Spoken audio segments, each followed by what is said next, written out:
I got a job as a police officer a few months ago.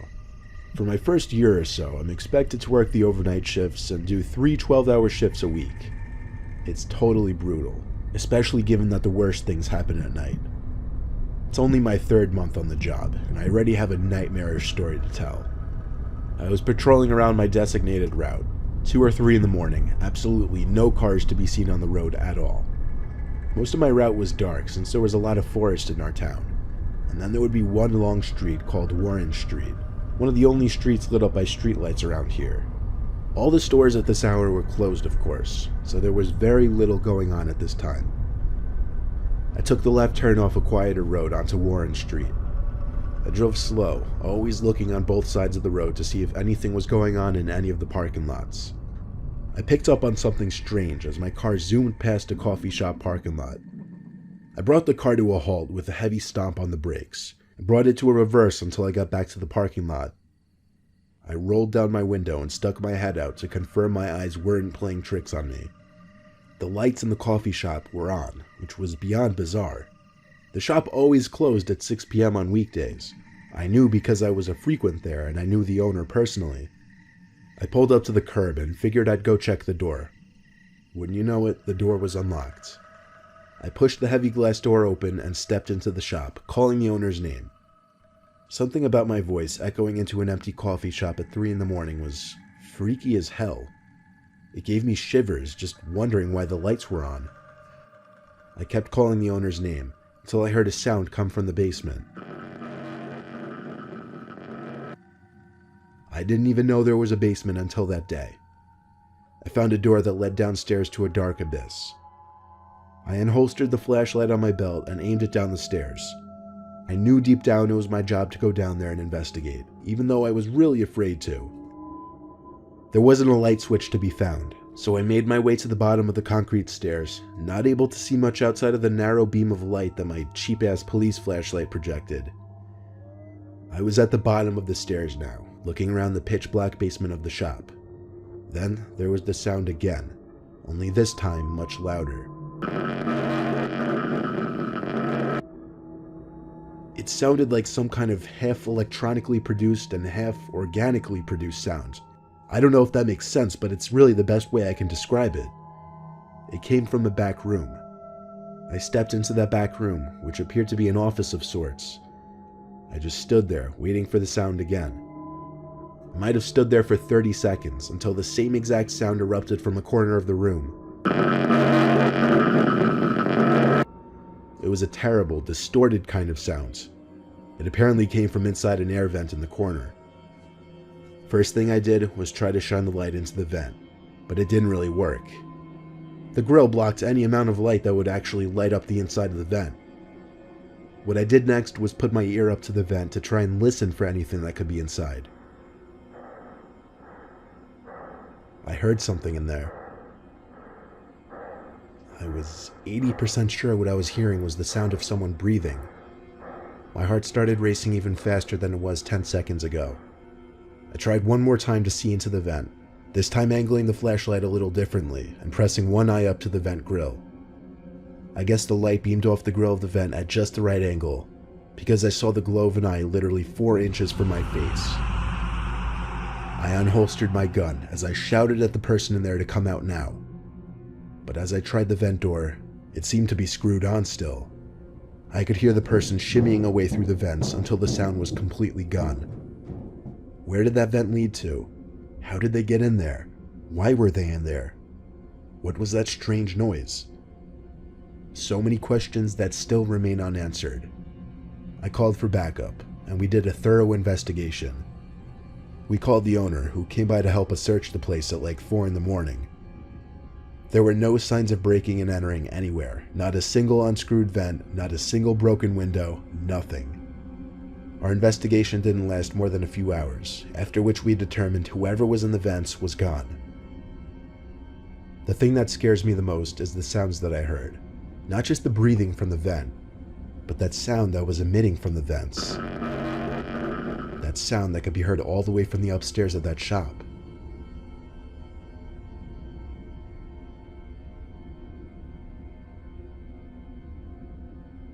I used to work at a gas station off some rural highway in Ohio. It was a 24-hour gas station. I usually worked from 8 p.m. to 4 a.m. The shift always started busy. Lots of people on road trips coming in for coffee and snacks, filling up gas obviously, and usually around 11 to 12 it would really quiet down. There would still be some people coming in, but once 1 or 2 a.m. hit, it was usually dead until the end of my shift. Usually by that time I was just playing games on my phone, doing work for my web classes, or watching movies on my laptop. The night in question, I was actually catching up on a TV show I was watching at the time. The road was completely dead at this hour. You could expect to see maybe one car pass by every 5 minutes, and maybe one car came into the lot every 20 minutes to a half hour. The headlights of a car suddenly glared through the window briefly as a car turned into the gas station lot and pulled up to one of the pumps. The car turned off, and so did the lights. No one stepped out though. My attention went back to my show, and it did for a while. In fact, it took me a few minutes to realize that the car outside was still there, but no one ever came in to pay for gas, nor was there anyone standing outside filling up. The car was still just parked next to the pump. It was a bit sketchy, but then again, maybe they were texting or on a call or counting money. There could be a number of reasons. Finally, I heard a car door shut outside. I paused my show, expecting them to come inside, but the guy just stood by his car. It looked like he was facing down at first, but when I squinted my eyes a little, I saw he was actually looking at me. He finally came over to the door and came inside. The bell of the door rang as some guy with his hood up walked right past the counter. He gave an ever so slight side glance to me. I could see just one of his eyes for a short second before he turned away and walked to the back section of the store by the snacks. I couldn't see or hear him while he was back there. He seemed to be back there for a while. I called out, "Do you need help, sir?" Not even the slightest sound in response. Just as I was about to come out from around the counter, the man came out from the corner and slowly walked back outside, not looking at me once. He went back to the pump, opened his passenger side door, and seemed to be digging in his car for something. Then he shut the door and looked at me again. Regardless of the distance and glass between us, I knew he was looking at me. He lifted his arms and seemed to begin waving me over. I didn't know what to do, but everything about this situation and this man were freaking me the hell out. He started walking very quickly over to the door, still waving his arms and hands at me. He put one hand in his pocket now, while waving with the other still. It looked like he was reaching for something. I ran around from the counter and to the door so I could lock it. I managed to with only 3 seconds to spare before he tried pulling it open. This was the first time I could see his face as he looked at me and I looked at him. I noticed his hand in his pocket, holding what I was sure was the handle of a blade. I shut the blinds to the windows as I told him we're closed. He still stood there though. I tried to put it out of my mind, but I couldn't because he started knocking on the glass. He knocked and knocked and knocked until it turned into more of a banging. I screamed a threat to call the cops if he didn't go away. He stopped a few moments after I said that, and I think he walked away.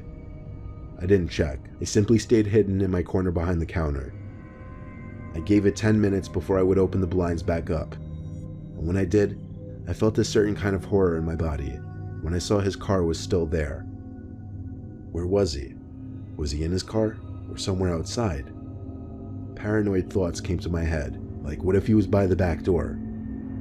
I felt relieved when another car pulled into the parking lot and a normal-looking man came to the door. I unlocked it for him and he came in with 2 20s in his hand. I told him to be careful of that other car, and then we got into a long conversation about what just happened. During the conversation, the other car turned on and finally drove off. The man and I both laughed about it, but when the guy who worked after me finally came in at 4 a.m., I was not laughing. My whole drive home, I was still shaking, thinking about what happened. Nothing that strange ever happened again throughout the rest of my time at that gas station.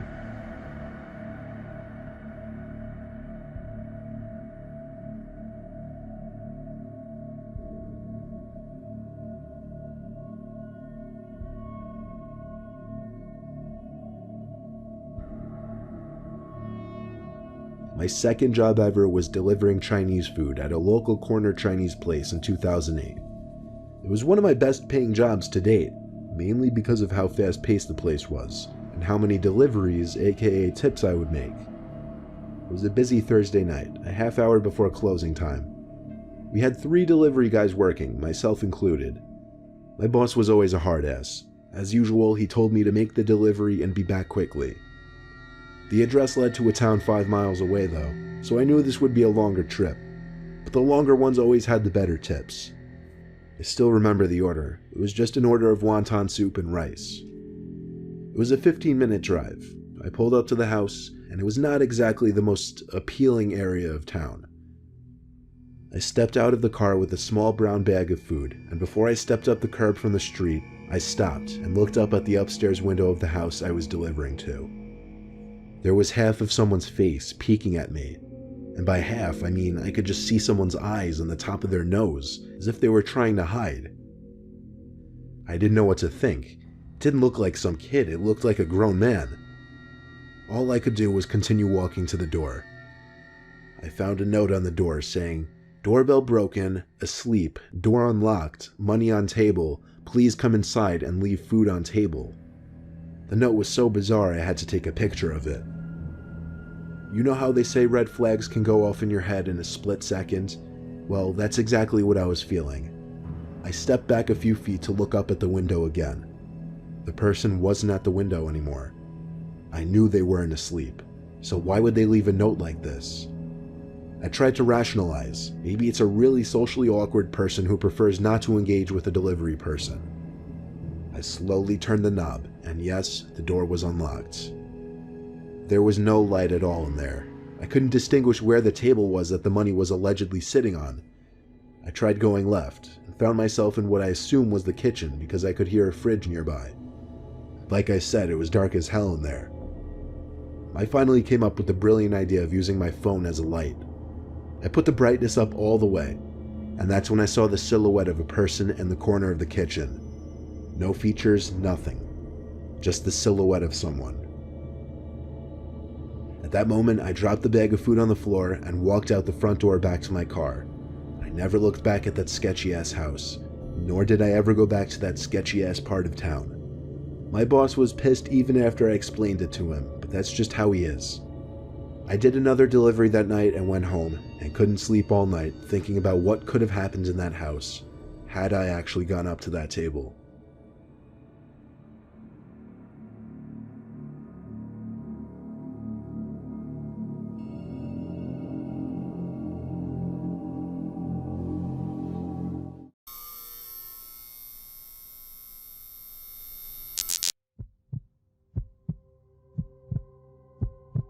It was a chilly night in early March. This happened a couple years ago now. I had just gotten home from work. I was working late that night, so it was close to midnight by the time I walked through the door. I was beyond exhausted. I wanted nothing more than to crack open a freezing cold beer and throw my feet up on the couch. So that's exactly what I did. Alcohol always tastes better after a hard day's work. I didn't even turn on the TV immediately. I just sat there on the couch with my eyes closed and my feet elevated, trying to ignore the nagging thoughts about how stressful my life was. I remember getting frustrated while flipping through the channels because nothing was catching my eye. After sifting through for another few minutes, I ultimately gave up and opted to enjoy my beer in silence. Like everything else in my life, peace and quiet was apparently too much to ask for, because not 10 seconds later, all the lights in my house simultaneously shut off. You know that slightly fuzzy popping sound that comes a split second before everything shuts off?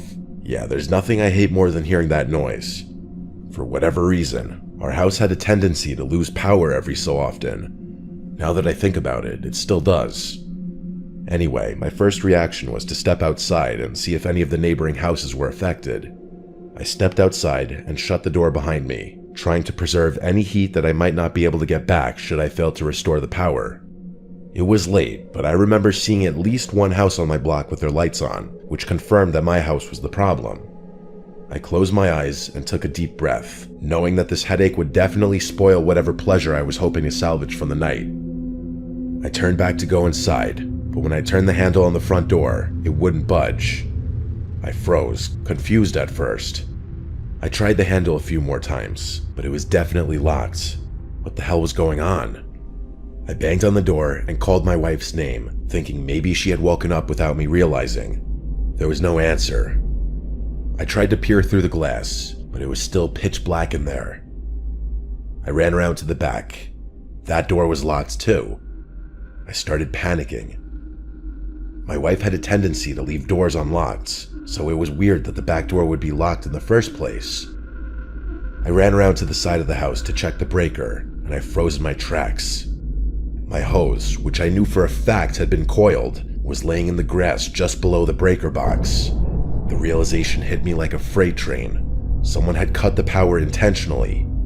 Without thinking, I sprinted to the nearest window and desperately looked inside one more time. This time, I was able to make out two flashlights swinging around wildly in the dark, as if two people were rummaging through my house.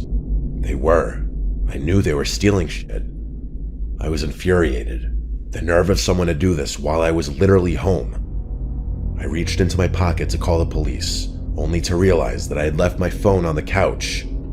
After cursing under my breath, I told myself I'd just run to the neighbor's house and borrow his phone. As I started making my way to the nearest house, another, more sinister thought hit me. My wife was still inside. She was probably asleep, vulnerable to whoever was in the house. I couldn't leave her there, even for another minute. I sprinted back to my house and frantically grabbed some loose rocks from the yard. I started chucking them at our bedroom window, hoping to wake her up. After the third rock, she opened the window. Before she had a chance to say anything, I quietly told her what was happening and instructed her to hide in our closet. Her head disappeared immediately. She didn't ask questions. I then sprinted to my neighbor's house and banged on the door. I explained what was going on as quickly as possible, and then I used his phone to call the police. I waited on his porch, praying that my wife would be okay. The police eventually arrived, and I ran out to one of the cars, explaining the situation as best I could. They barged into the house, but by then, it was too late. The back door was wide open, and whoever had broken in was gone, with too many of our valuables to count. My wife was more shaken than I was, and understandably so. What she told me and the police made me angry at myself for not doing a better job at protecting her. To this day, I'll never forgive myself for leaving her in the house with potential murderers. Apparently, mere seconds after I instructed her to hide, she heard someone kick the bedroom door open. The person walked into the room and cocked a gun. He stood there motionlessly for a few seconds, clearly listening for anyone in the room. She said she had never been more terrified in her entire life. I believe the intruders heard me throwing the rocks at the window. The scariest part is that we still live in this house, and we're not planning on moving out anytime soon. Sometimes I think about what could have happened had I not stepped outside for those brief moments.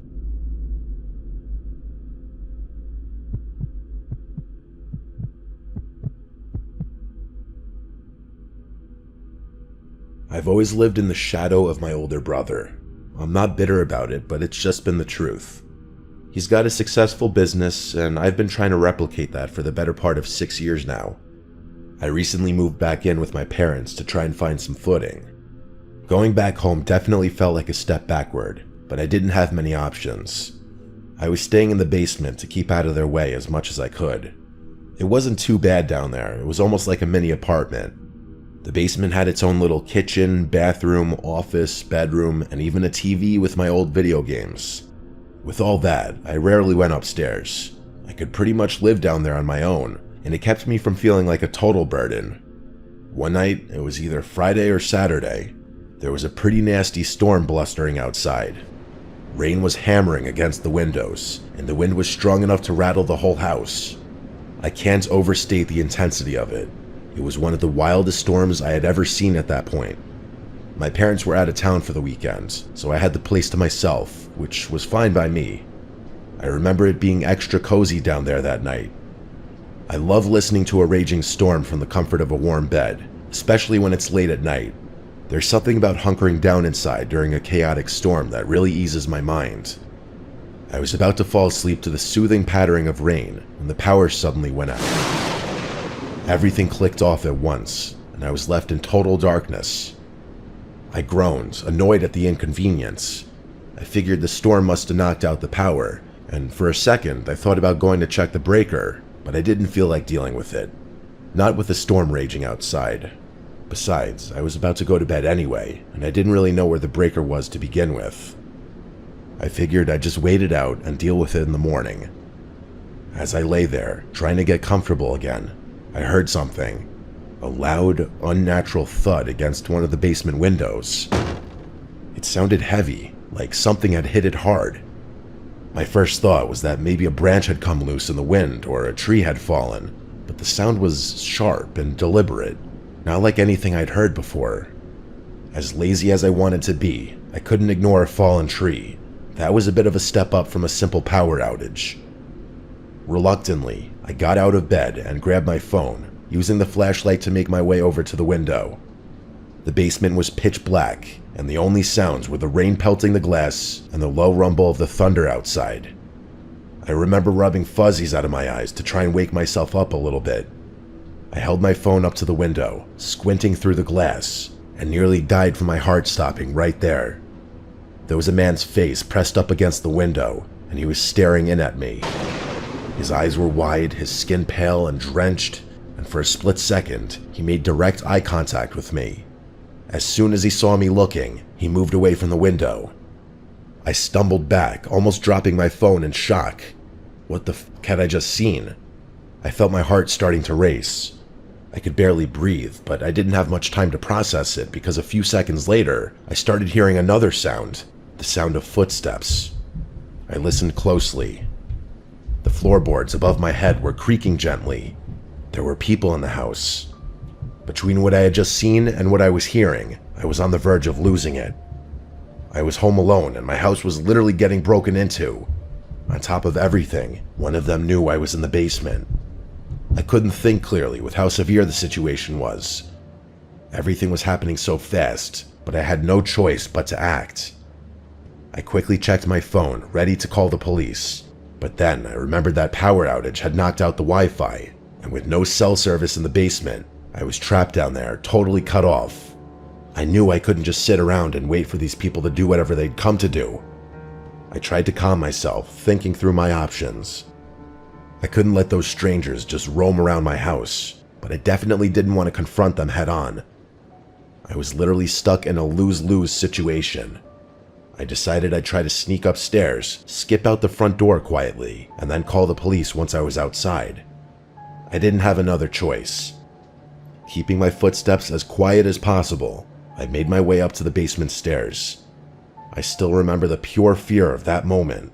You never know how your body's going to react to something traumatic until it happens. When I reached the top, I peered around the stairwell. My heart sank because I saw 3 figures with flashlights moving around my pitch black house.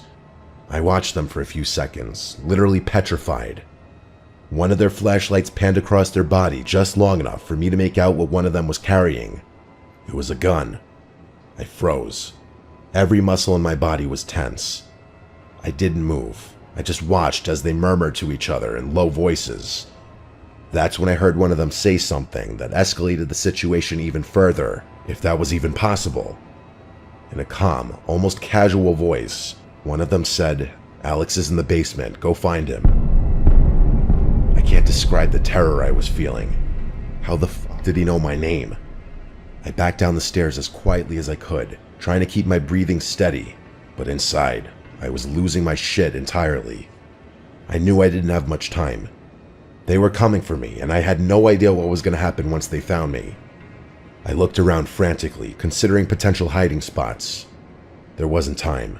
I needed to get the hell out of there in the next minute, or I was going to die.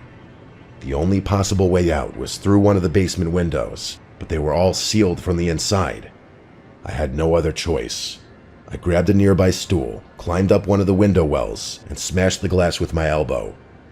Shards of glass flew everywhere, but I didn't care. I scrambled through the broken window, pulling myself out into the rain. I felt the cuts all over my body, but I didn't have time to register the pain with the adrenaline and fear coursing through my veins. The downpour soaked me instantly, and I ran through the mud, trying not to slip. Once I was a safe distance from the house, I finally got a signal and called the police. I remember my hands shaking so hard I could barely hold the phone. By the time the police searched the house, whoever had been in there was long gone. So much stuff had been stolen, I'm not even going to bother listing everything that was taken. The power outage had been intentional, no surprise there. My parents were livid and threatened to kick me out of the house. I basically had to beg them not to, insisting that there was nothing else I could have done. They eventually calmed down, but I'm still pretty shaken by the whole ordeal. I still have no idea who those people were or how they knew my name. I hate thinking about what might have happened had they found me.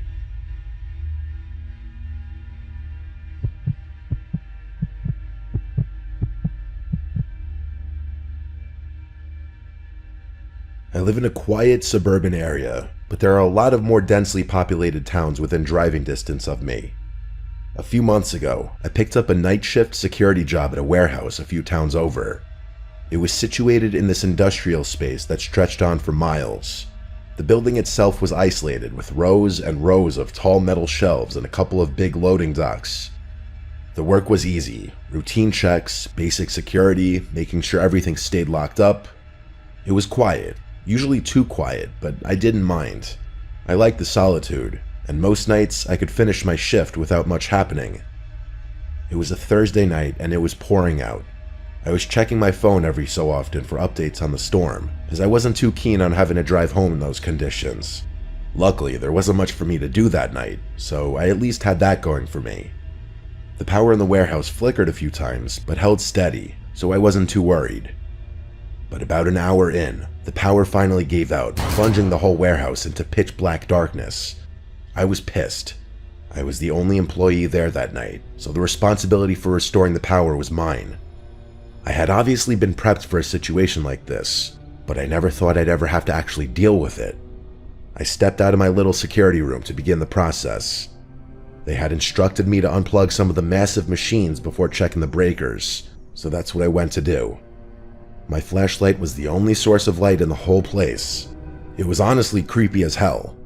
The silence felt thicker in the dark, and every creak of the building seemed louder without the hum of the lights.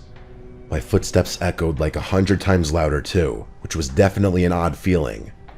As I was patrolling one of the aisles, I heard a loud, metallic clattering echoing from somewhere deeper in the warehouse. It startled me, but I brushed it off as the storm rattling the roof or the metal shutters. Still, I decided to check it out, aisle by aisle. When I rounded one corner, I froze. A faint beam of light was moving along the shelves up ahead. It looked just like my own flashlight. It clicked off as quickly as I had seen it, but I had definitely seen it. No one should have been there until the morning, though.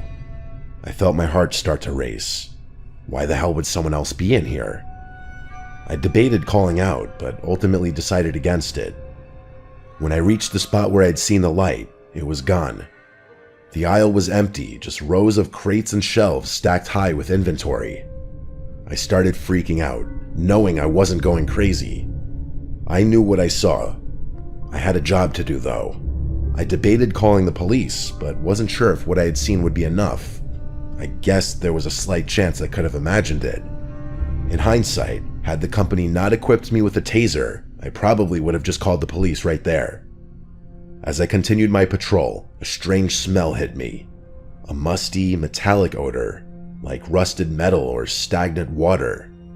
The smell was coming from one of the loading bays, a darker part of the warehouse where crates were stacked up floor to ceiling. I followed the smell with my flashlight, and that's when I noticed something odd.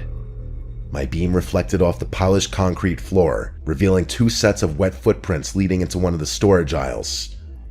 In that moment, I wanted to run in the opposite direction and call the police, but I couldn't just yet. If anyone was poking around, it was on me. That was literally my job. Curiosity got the better of me, and I decided to follow the trail. I kept my flashlight low, not wanting to make it obvious where I was. As I got closer, I started hearing faint whispers, just barely audible, like 2 people having a conversation a few aisles away. I couldn't make out the words, but something about the tone sounded tense, almost urgent.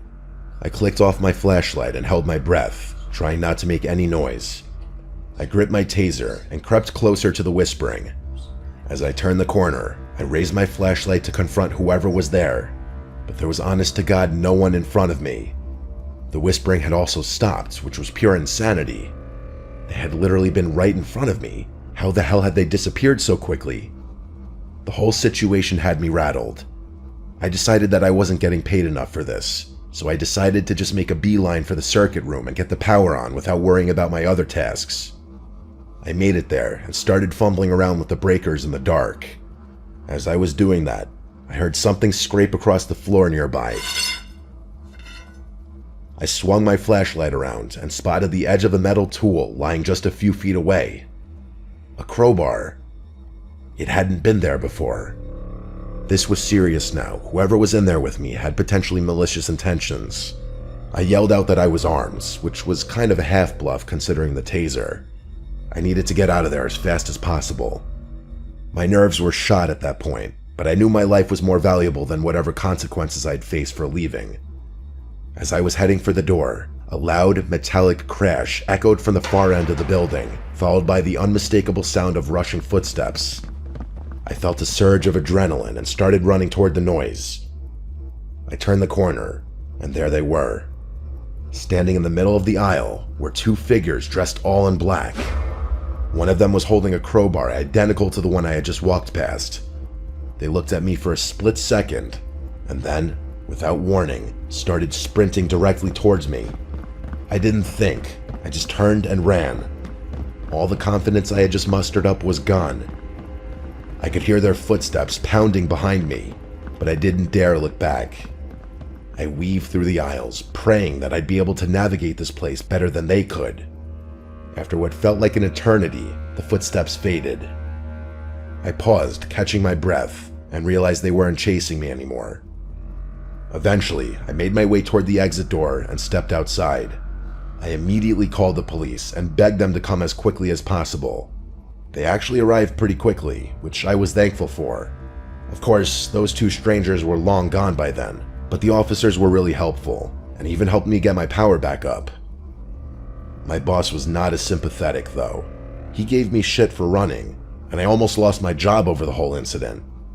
I still can't get over how strange the whole encounter was. Like, it was clear that those people were messing with me, but they still chased me with a weapon. The worst part is I still work nights in that warehouse, although my boss did start putting at least 2 people on the shift every night. I still don't know what to make of the whole thing. I'm just glad those guys didn't catch up to me.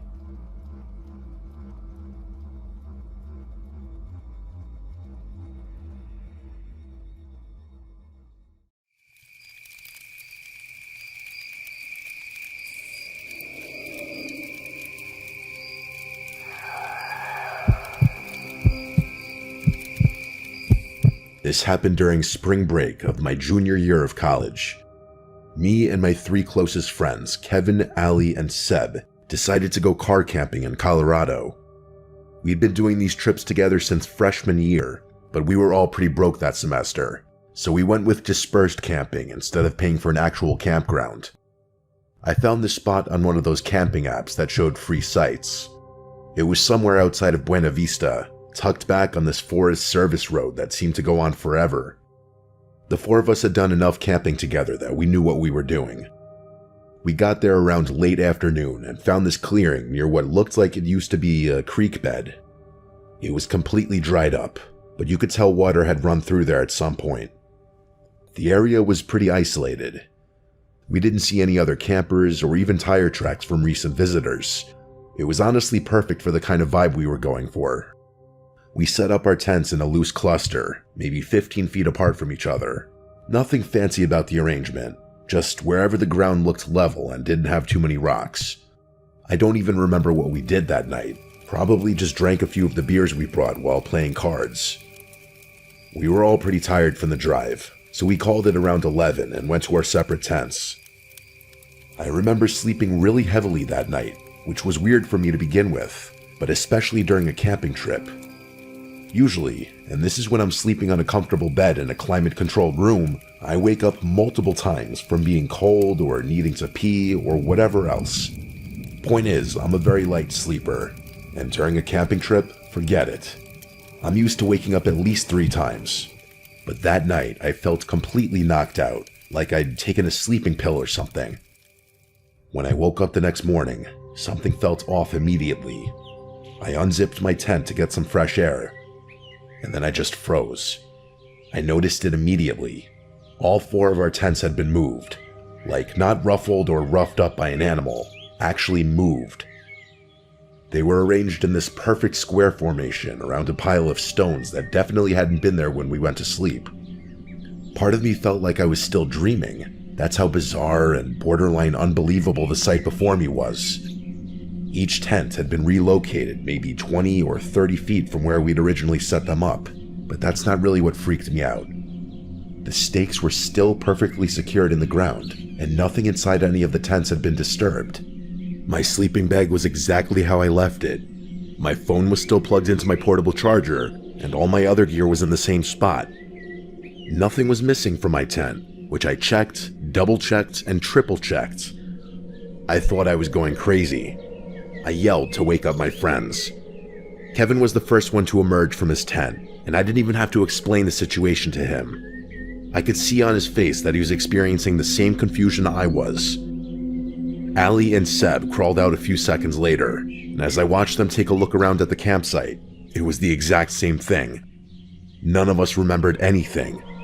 But then Allie mentioned that she'd had this really vivid dream about walking in a line through some kind of desert landscape while someone counted her steps out loud. And then Kevin chimed in, saying he had a dream about being in the army, marching alongside his fellow soldiers.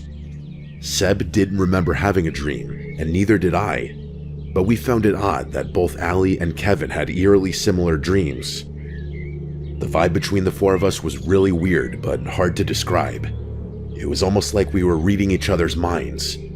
It's kind of hard to express the feeling, but it really did feel like we were more connected than we had been the night before, but in a bad way. I remember looking back and forth between them, trying to figure out what it was that I was feeling around me. The best way I can think to describe the feeling is what it would have felt like if there was a 5th person watching all of us, who was also part of all of us. We examined the campsite a little more carefully, looking for clues or anything that would help us piece together what happened. At first, Kevin suggested that maybe we had just gotten really drunk and forgot about what we did the night before, but this theory was shattered in about 5 seconds. We found these drag marks in the dirt leading from where each tent had originally been positioned to where they ended up. The weird thing was, the drag marks stopped about 10 feet short of each tent's final location, like someone had dragged them part way and then lifted and carried them the rest of the distance. The pile of stones in the center was even stranger. There were exactly 4 stones, and they were balanced on top of each other like some kind of sculpture. It actually would have been pretty were it not for the circumstances. Kevin walked over to get a closer look, and as he was leaning in to examine the top stone, he tripped and ended up knocking the whole thing over.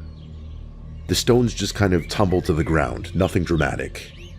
For a second, the 4 of us just stood there in silence, staring at the scattered stones. And then things went from a 5 to a 10. At the exact same time, all 4 of us started hearing this low rumbling sound coming from somewhere in the distance. It sounded like rocks grinding against each other. Not like an earthquake or anything, more like an old stone door being pushed open. Hearing that sound kind of sent us into a panic, and we all just started packing without even discussing things. Like I said before, it felt like we were reading each other's minds, and that also applied to our feelings. I could feel my friends' fear, and I knew they could feel mine. It was really freaky, 10 times freakier than it had been not 2 minutes ago. I don't think I've ever packed up a campsite so quickly in my life. Realistically, we were out of there in under 5 minutes, but it felt like an eternity in that moment. I'm not going to harp too much on what happened.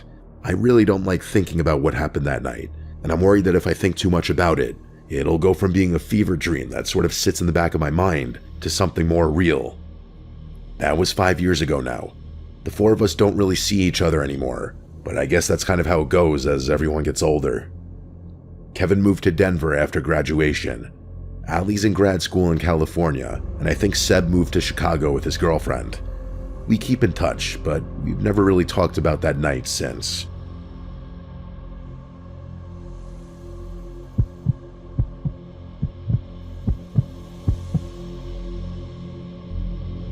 My name is Simon. This happened last summer when I was 23. My girlfriend Cadence and I had been planning this camping trip for months. Just the two of us, no cell service, no distractions.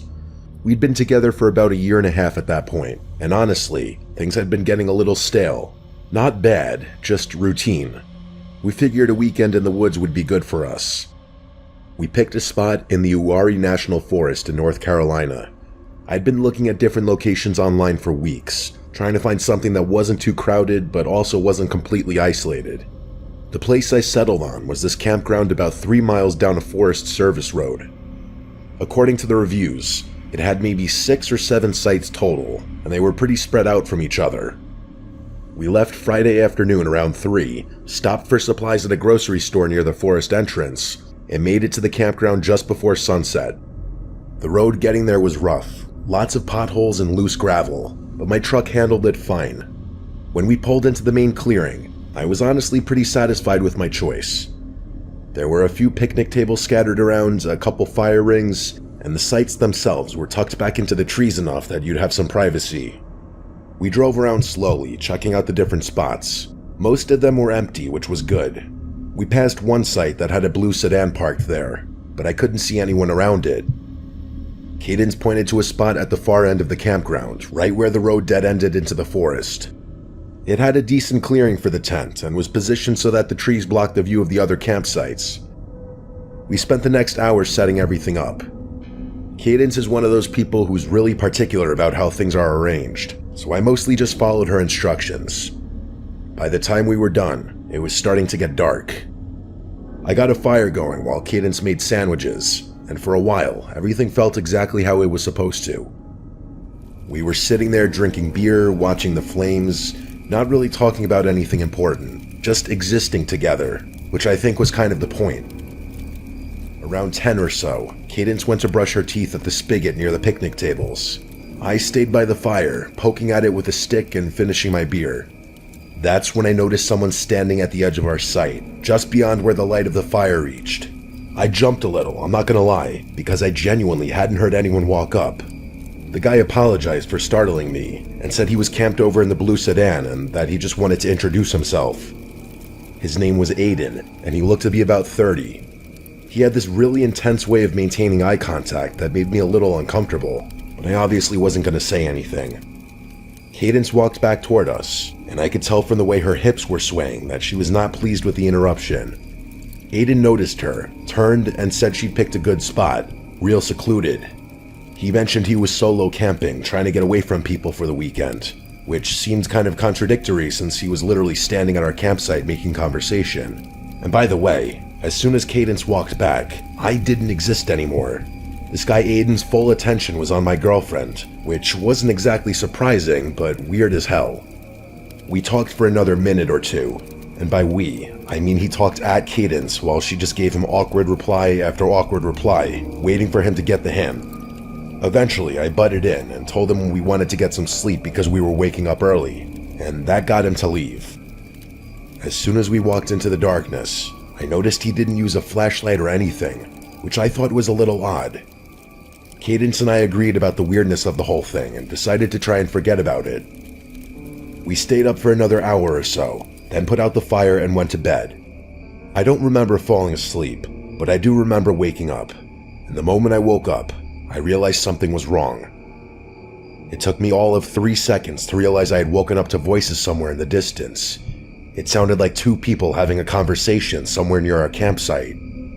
I looked over and saw Cadence fast asleep, and that's when the guardian instinct in me kicked in. I didn't freeze or cower in the tent, but rather actually went out to investigate. I unzipped the tent as quietly as I could and poked my head out. The voices stopped almost immediately, like they had heard me even though I thought I was being dead silent. As quickly as I could, I grabbed my phone and turned on the flashlight, shining it around our campsite, but whoever had been there had either already left or was further away than I initially thought. Eventually, I went back inside the tent and tried to go back to sleep. It was a public campsite after all. People stay up really late on camping trips, so I didn't think it was anything threatening. I just hoped whoever had been out there got the hint to have their 3 a.m. talk somewhere far away from where I was trying to sleep. I didn't bother mentioning it to Cadence the next morning. I didn't really see the point in stressing her out over nothing. We spent most of the day hiking, which was a lot of fun and a decent workout, honestly. As the sun started to go down, I went to grab more firewood from a pile we'd made near the truck. That's when I noticed something on the windshield. It was a napkin, folded in half and tucked under the wiper blade. I pulled it out and unfolded it, and I was shocked to discover that it was a note. A note saying, "You should move your tent." Well, I obviously wasn't going to keep that to myself, so I showed Cadence the note and told her what happened the night before. When she saw the note, she immediately asked if it was Aiden. I said, I guess so, because who else would it be? And as the two of us were discussing what to do next, obviously more than a little freaked out, as if on cue, who walks up but Aiden? He was wearing the exact same getup as the day before, and looking at him filled me with a mix of rage and fear. The rage won, and I told him he needed to stop just walking up like that, more aggressively than I probably should have. I was 100% convinced he was behind the note and the talking for the night before, and I wasn't going to let him think that he was fooling me. He said sorry in a gruff voice and said he was just checking up on us.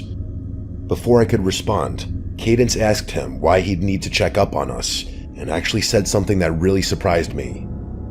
He told us he didn't want to freak us out, but that he was surprised to see people as young as we were at the campsite. He said that there was a bunch of weird stuff that had been known to occur around here, freaky stuff. He said he'd found deserted campsites deep in the woods, signs of people, belongings, and other weird things. I didn't really trust a word he was saying, but he said it so matter-of-factly that part of me thought he was being genuine. He went on to say that he heard people walking around his car the night before, so he was going to cut his trip short and go home before the sun set. Then he advised us to do the same. At that point, I wasn't going to argue, and it's not like Cadence wanted to stick around either, so we all started packing our stuff. It was pretty stressful, being as the sun was already almost set to begin with. I could tell Cadence was starting to freak out because her hands were shaking as she was putting stuff in the car, and I tried my best to calm her down.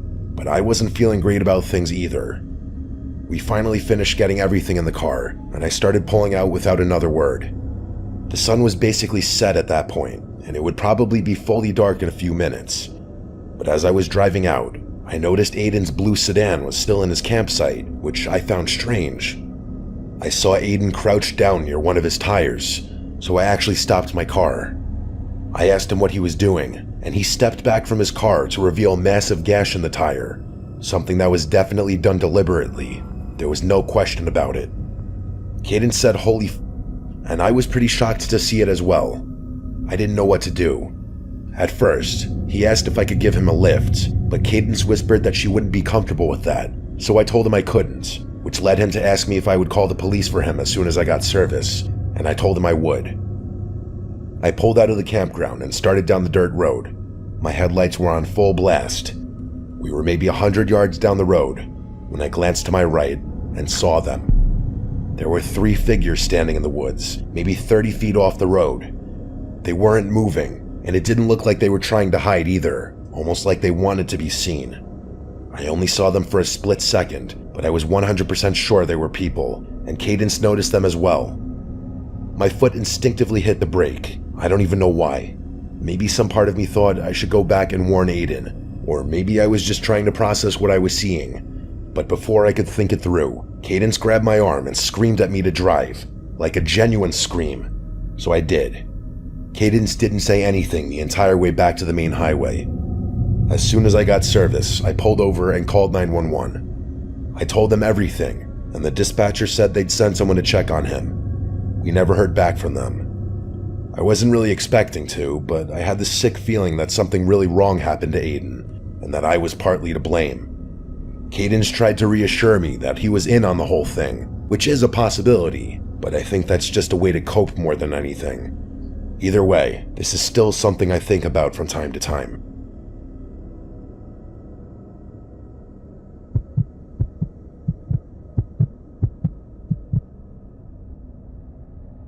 So this was 2 Mays ago. I was 28 at the time, working remotely as an IT consultant out of Bozeman. The job wasn't anything special, but it paid okay, and being able to work from anywhere in the world was a huge plus for me. Unfortunately, I was going through kind of a rough patch at the time. I'd just gotten divorced about 3 months earlier and I wasn't handling it well.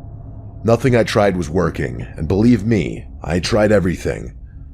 It seems a little foolish and naive looking back, but at one point I was convinced I'd spend the rest of my life in misery unless I did something drastic, like go off the grid and spend a few weeks in the wilderness type drastic. So that's kind of what I did. Camping has always been a big part of my life, so trekking out in the wilderness all alone isn't actually as crazy as it sounds, at least for me. I'm actually a lifelong scout. Couldn't make Eagle quite in time, but the point is, I know my way around wilderness better than most. I've got my old man to thank for that. I didn't want to go anywhere where there'd be other people around though. That would have defeated the whole point. I needed to be alone, so I did what any reasonable person does at 2 a.m. when they can't sleep. I went down the internet rabbit hole. Eventually, I found this old Montana backcountry camping forum that had a bunch of posts about some unofficial sites in the Helena, Lewis, and Clark National Forest. So right then and there, I made the decision. The next morning, I planned everything out. The only person I told where I was going was my brother, and I didn't even mention the specific spot to him, just a vague description of the general area. I had a bunch of PTO saved up, so missing a week or so of work wasn't the end of the world. If I'm remembering correctly, that was a Tuesday, so it must have been a Thursday by the time I had my truck fully loaded up. I had enough supplies to last me the full week and then some. Freeze-dried meals, water purification tablets, a first aid kit, and all the other essentials. And of course, my Remington 700. I'm not a gun nut or anything, but you don't go that deep into the Montana wilderness without protection from wildlife. The drive out there was about 4 hours from Bozeman. First 3.5 were easy. Highway to county road to Forest Service road. That last bit though, what a headache.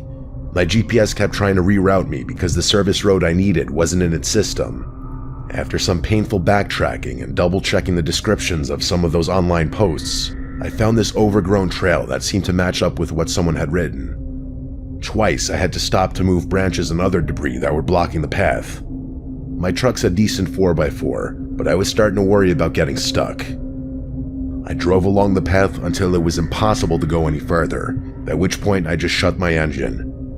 I knew I'd have to reverse out of there when the time came to leave, but I had been prepared for that, so I wasn't too concerned. As soon as I stepped out of my truck, I was pretty confident I was in the right spot. But that far into the wilderness, there's not really a right spot since everything's as remote as everything else. Either way, I was pleased.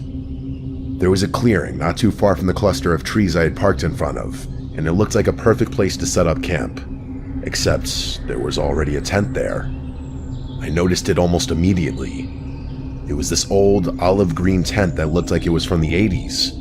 My first thought was that someone else had found those coordinates, but the tent looked like it had been there for years. There was actual mold growing on the seams, like visible from 20 feet away kind of mold. I walked over out of curiosity. I probably shouldn't have, but whatever. I called out a friendly hello and waited. There was no response. The zipper was partly open, so I just unzipped it the rest of the way. And let me tell you, the smell in there was god-awful. It smelled like something had died inside. The stench was unbearable, but I was in too deep and was too curious to just walk away.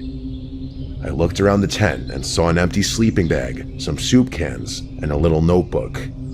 I withstood the nastiness just long enough to grab the notebook and reach my head back into the pure air. There wasn't anything else in the tent besides what I already mentioned, so I didn't see the need to keep investigating. But something was making that smell, which I didn't really understand. But anyway, after stepping out of the tent, I started flipping through this little notebook and immediately realized what it is. Pages and pages of tally marks. There must have been hundreds of them in there, all in groups of 7. The last page had 42 groups, which is over 8 months. I wasn't really spooked at that point, more so curious and kind of excited to have stumbled upon my own little mystery. But after flipping through the notebook a few times, there wasn't really much else to do. I ended up keeping it. What was I gonna do, return it?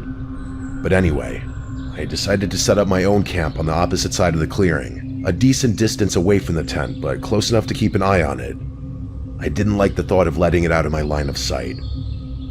As I settled into the spot and acclimated myself with my surroundings, I realized there were no signs that anyone had actually camped here before. I went for a pretty extensive hike and didn't find any old fire rings, trash, trails, footprints, anything that would even marginally suggest another human. It was a really clear night that night. I remember that distinctly because the stars were incredible out there. The drive and setup had exhausted me, so I fell asleep pretty quickly. I woke up randomly in the middle of the night. I had no idea what time it was, but I knew for a fact I didn't wake up to nothing. I'm a very heavy sleeper, even out in the wilderness, so I knew something was wrong. I froze in the dark and listened, trying to hear for an animal or whatever else could have woken me up, and after about 30 seconds, I heard it. Whispers. It sounded like 2 or 3 different voices, and if I had to guess, I'd say they were maybe 20 feet from my tent. They were having some kind of conversation, but I couldn't make out what they were saying. I was so freaked out I started sweating. When you go that deep in the wilderness to be alone, the last thing you're expecting to stumble upon is another person, let alone multiple people. It doesn't sound like the scariest thing per se, but in the moment I was terrified. I stayed frozen in my sleeping bag, pretending to be asleep. The voices stopped, but I still didn't want to move. And after a few seconds, I started hearing footsteps around my tent. I realized whoever was out there was circling my tent, the way an animal might. Instinctively, my hand went straight to my rifle, which turned out to be the correct decision because not 2 seconds later, someone started yanking on my tent zipper. When it didn't budge, thanks to the clips I'd put on, they pulled back. I had my rifle aimed directly at the tent flap, and a very strong part of me wanted to just fire right then. I was expecting the person messing with my tent to just leave, but no. They started scratching the flap like they were trying to cut their way in, and that's what sent me over the edge. I spoke up, saying I had a gun and to back the fuck off. The scratching stopped immediately. There were a few seconds of complete silence, and then I heard footsteps, multiple sets of footsteps running away in what sounded like different directions. It sounded like at least 3 people, which was somehow 10 times worse than the thought of it being just 2. They didn't all run the same way, which struck me as strange. I didn't sleep much that night, but I felt very safe with my rifle by my side. As soon as the sun rose, I unzipped my tent and stepped outside, making a big show of brandishing my rifle. I immediately looked over at where the old moldy tent had been. It was gone. I walked over to the spot where I knew it had been. There was no ground depression, no stake holes, nothing. The grass wasn't even flattened, but I knew for a fact there had been a tent there. I had stared at it for hours the previous day. What I did find were footprints.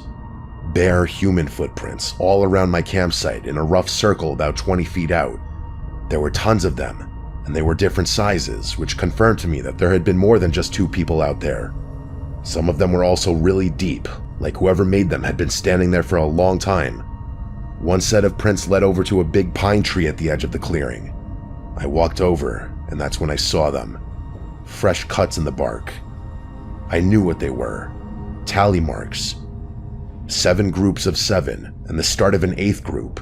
Just like the notebook. I just kind of stood there, trying to make sense of it. The notebook had been counting something for over 8 months, and now there were fresh marks on this tree, right next to my campsite. I didn't want to think about what that meant. It gets much, much worse though, because as I was backing away from the tree, I noticed something else. It was and still is the most disgusting thing I've ever seen. There was a dead squirrel hanging from a low branch a few feet away, tied up with what looked like a fishing line. I'm not squeamish about dead animals, I'm a hunter for Christ's sake, but something about the way it was positioned made me want to puke.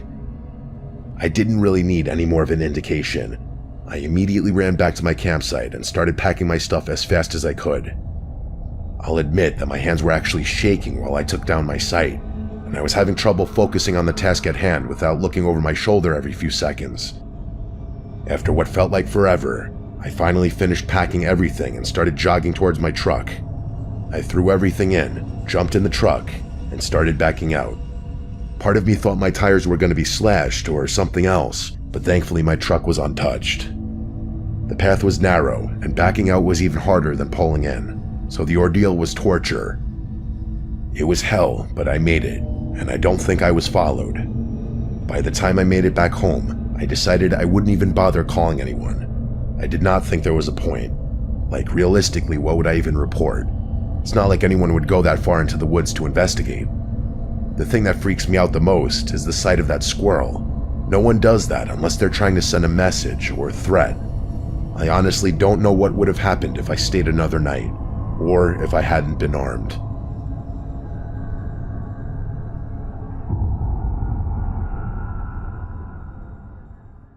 The topic of today's video is college horror stories, whether they take place on campus or in a social setting such as college bars or parties. A big part of a person's college years will be the social aspect. Your social life may drastically improve from high school to college. However, many people don't realize the importance of smelling good while networking. People heavily judge you based on your scent, and smelling bad is a guaranteed way to make people not want to associate with you. Scentbird is your solution. It's a monthly subscription service that allows you to pick from countless colognes and perfumes from all the top fragrance brands like Gucci, Versace, Prada, and Tom Ford, and find your favorites without buying a big, expensive bottle, delivering them right to your door for just $17 a month. Each fragrance comes in a bottle made to last you 30 days. Some of the scents I received this month are Arrows Flame by Versace, Cross River Gorilla by Sanctuary, and Four Men Black Edition by Bentley. Each bottle comes with a card which explains what the fragrance smells like too. With Scentbird, you'll be excited to go out and socialize with people, especially as you get more and more compliments on your cologne or perfume. If you're not sure which fragrance is right for you, you can go on their website and take their quiz, which will tell you which scent is the best fragrance for you based on your lifestyle. The quiz takes less than a minute and gives you personalized results based on what you're looking for. If you're interested, use Nightmare55 off, scanning my QR code or at the link below to get 55% off your first month at Scentbird.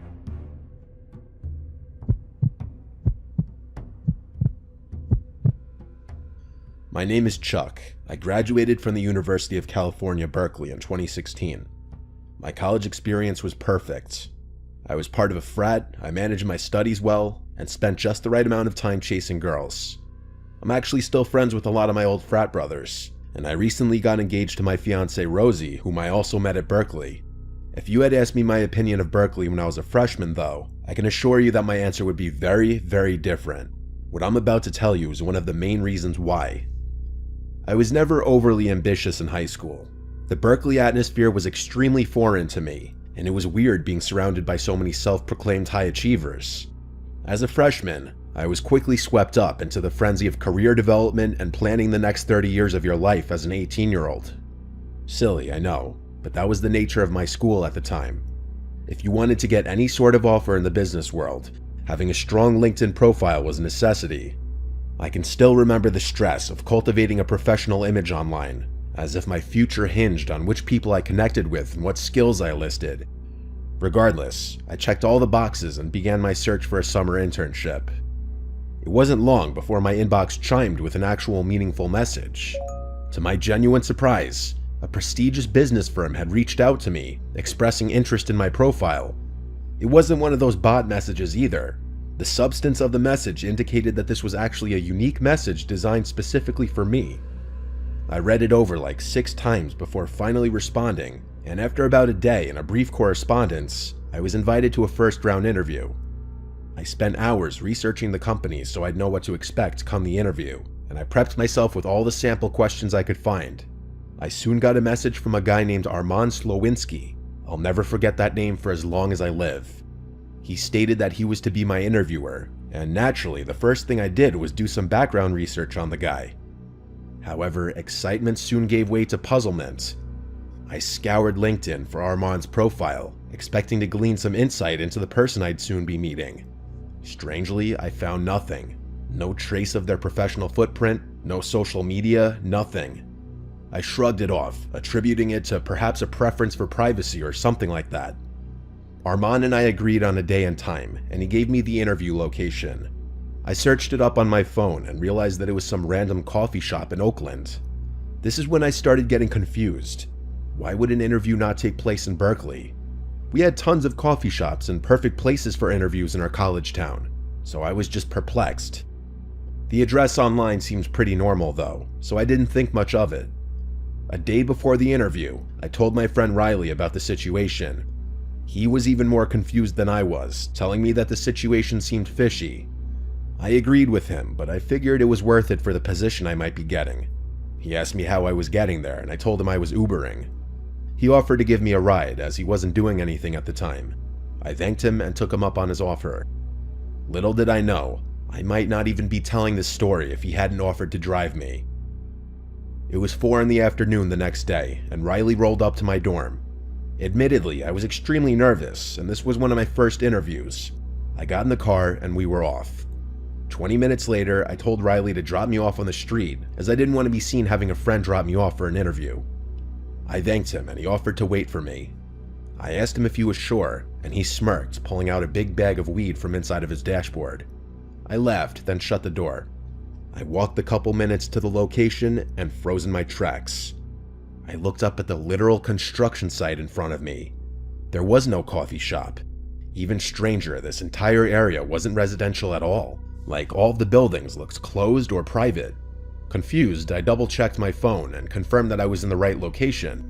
This entire block must have been recently demolished, so recently that even Google Maps hadn't updated. I pulled out my phone to call Riley, but before I could, a booming voice rang out behind me. "Chuck!" exclaimed a deep voice. I whipped around and was met with the appearance of an absurdly tall man wearing an expensive-looking black suit. Thank God, I thought, grateful that this whole ordeal hadn't been some kind of setup. His presence was commanding, yet oddly out of place amidst the derelict surroundings. I should also note that the car he was standing next to was a matte black Bentley. He walked toward me with a confused look on his face. We shook hands, and when I asked him about the construction site, he said he was just as surprised as I was. He furrowed his eyebrows and put his hand on his chin. "You know what, why don't we find someplace else? Get in," he said, motioning towards the Bentley. He walked back to the car and shouted over his shoulder, "Shotgun's all yours." Without another word, he got in the front seat and shut the door. Excitedly, I followed. I walked around the car just to admire it a little, and couldn't help but glance into the back seat. I expected to see the beautiful leather seats that you would expect in a Bentley, but instead, my eyes met a sight that sent a chill down my spine. Lying flat on the ground, obscured by the shadows, was a man. In his hand, he held something long and metal. Panic surged within me, my mind racing with the implications of what lay before me. This was a trap. I turned away from the car and ran as fast as I had ever run before. I heard the man yell my name from behind me, but I didn't even turn around to look. As I ran, I heard the one sound I was dreading, screeching tires. I shot a glance over my shoulder and saw the car turning around, pointing in my direction. I had to think quickly. There was no way I was going to outrun a car. It wasn't like I could just escape the situation. There wasn't really any open space around me, just an endless maze of streets. I could feel the terror coursing through my veins. I made it to the next intersection and faced a choice that may have decided my fate, left or right. Logic told me to just turn left as it was closer, but my feet chose for me before my brain could. I sprinted across the street to the right and darted down the road. I knew I didn't have long, 10, maybe 20 seconds at most. As if by some miracle, one of the buildings in front of me had a fire escape that looked just low enough to jump onto. With every ounce of my strength I had, I vaulted myself upwards, grabbing onto the ladder. I had never done a pull-up in my life, but in my mind, this was life or death. I made it up the ladder and kept climbing. The Bentley whipped around the corner and stopped on the street in front of the building. I couldn't see the driver, but I knew he was looking at me. There was nothing else I could do. If they chose to follow me, I'd just have to fight. The next minute felt like an eternity. The car stood there a little while longer, and then accelerated down the street, turning left to never be seen again. I couldn't breathe. I pulled out my phone and called Riley, basically screaming into the phone about what happened. I stayed on the fire escape until he found me. I got in the car, and we sped off in silence. The aftermath of this whole thing was pretty uneventful. I sort of blocked it out of my brain and refused to talk about it, even with Riley. As far as I was concerned, it never happened. But as much as I tried, there are times, like right now, when I can't help but recall every horrifying detail of what could have been the last day of my life.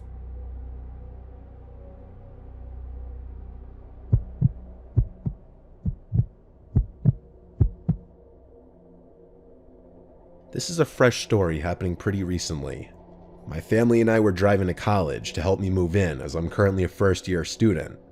Once we arrived, I found out that I would be living in a Jack and Jill, which means you and another room share the same bathroom. So essentially, I'd be living with 3 other guys. I already knew one of them in the other room. We met at orientation and got to know each other. His roommate doesn't matter for this story though. It's my roommate Demora who I'm going to talk about. I got his socials beforehand and we exchanged information. Prior to moving in, I tried talking to him on Instagram to get to know him better, but his replies seemed dry. On top of that, his profile seems like one of those Discord mods that you see on Instagram Reels or TikTok. Once we moved in, I met him and ironically, he looked like a Discord mod, except he had a skinny build around my height. He looked very pale and had a peach fuzz mustache. I tried talking to him again.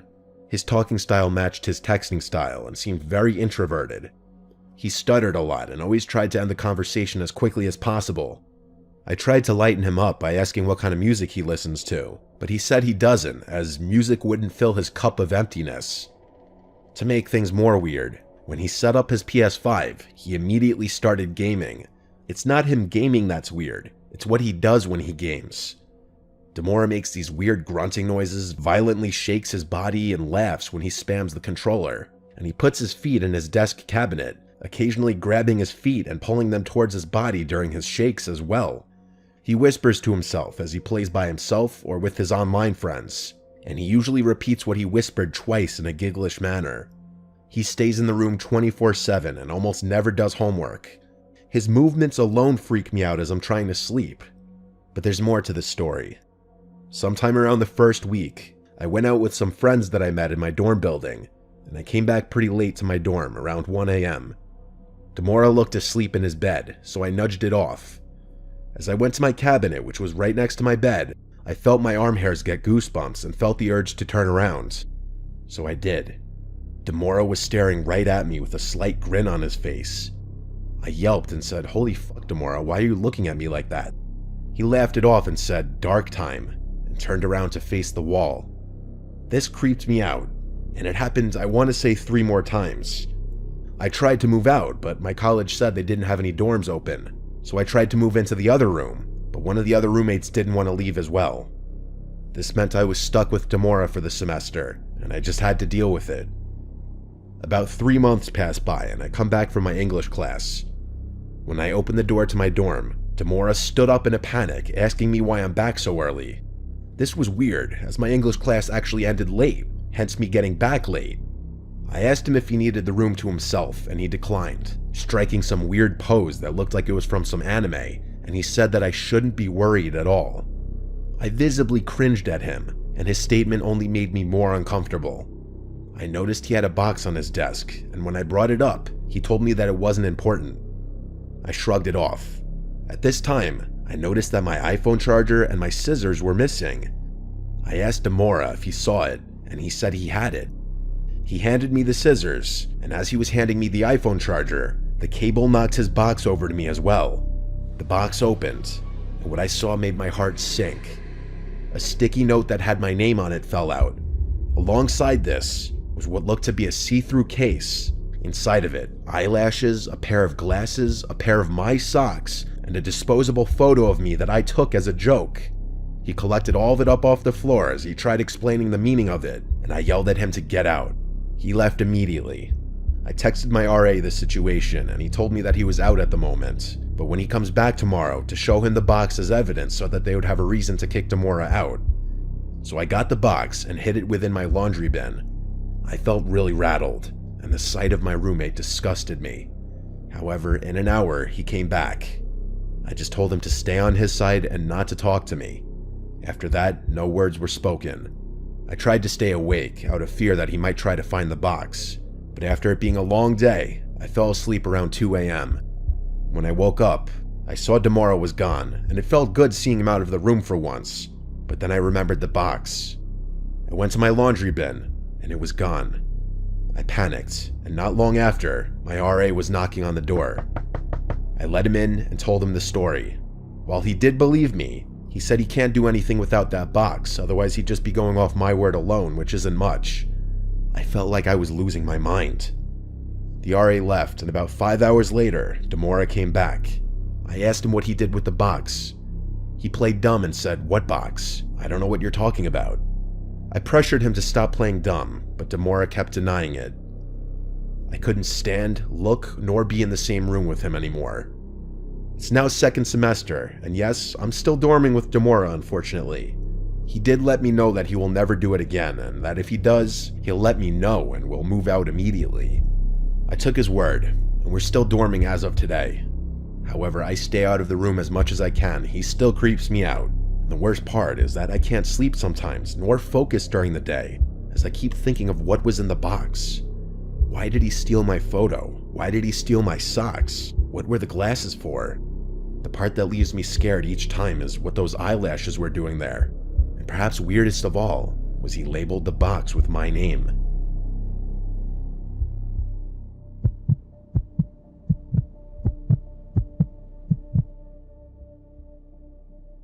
This happened to me during my freshman year of college in 2019. I'm graduated now, but I often think about it. During Halloween week, my college had crazy parties daily. I attended a Big Ten school, so there are always fraternity costume parties, and even the bars make people dress up. It gets pretty wild, lots of booze, lots of police, and lots of memories. This event happened to me on the Saturday of Halloween week. Our football team had a huge win that day, and my friends and I were going to this one particular fraternity off campus to celebrate the victory. We knew about this because one of my friends, Alexandra, was dating a guy on the team. We got to the frat party around 11 o'clock, and things got pretty crazy. Everyone was getting drunk really fast, and we were all booing the school that we beat in different chants while the music blasted. I was taking shots and dancing with all my friends, having a blast. It's critical to note that my phone had died during this time. I had given it to Alexandra to put in her purse. Later, I told my friends that I had to go to the bathroom and to wait for me by the DJ booth. We were all pretty intoxicated at this point.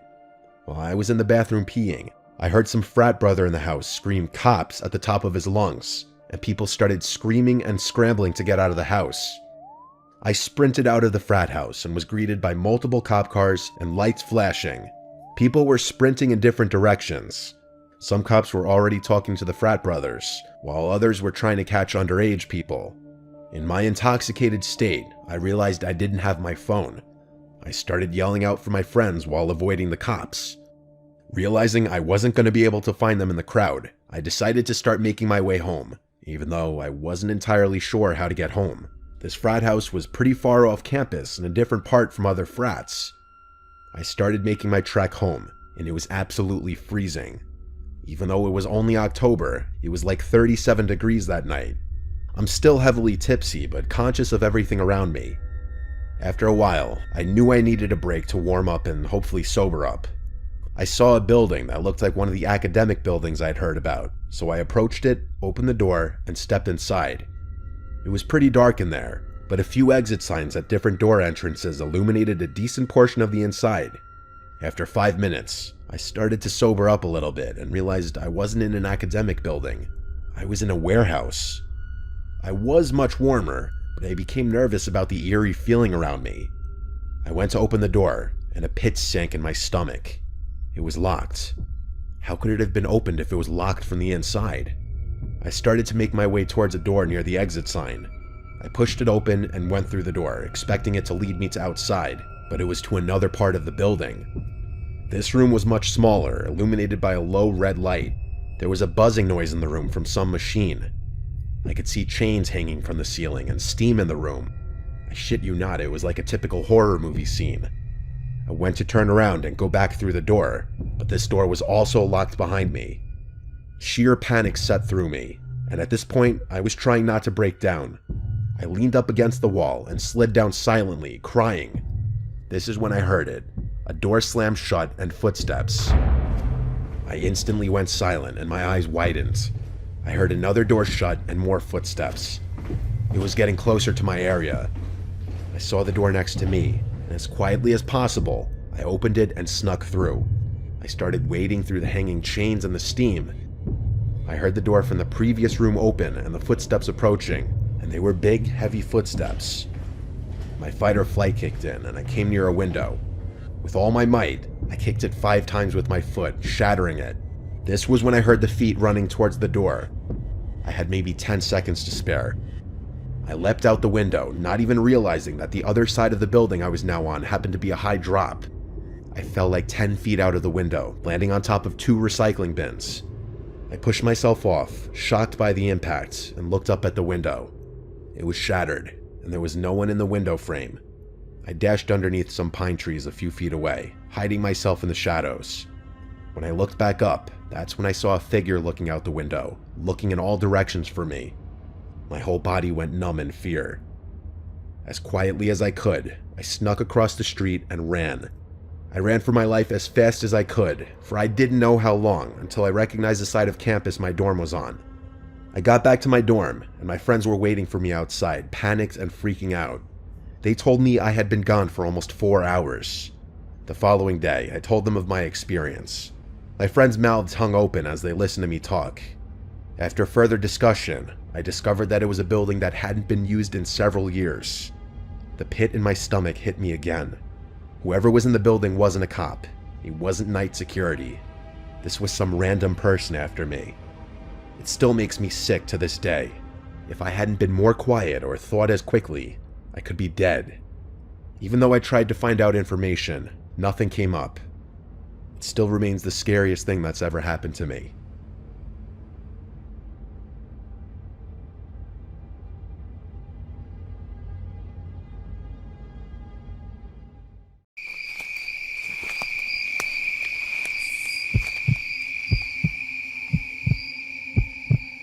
Brace yourself for the literal terror I'm about to share with you. I don't even know if this is the place for a story like this, but I can't think of anywhere else to talk about it, and I just need to put it out there.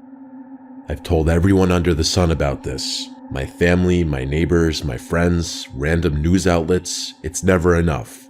I can't really explain it, but I feel some weird obligation to inform as many people as possible about what's been happening to me. So here goes.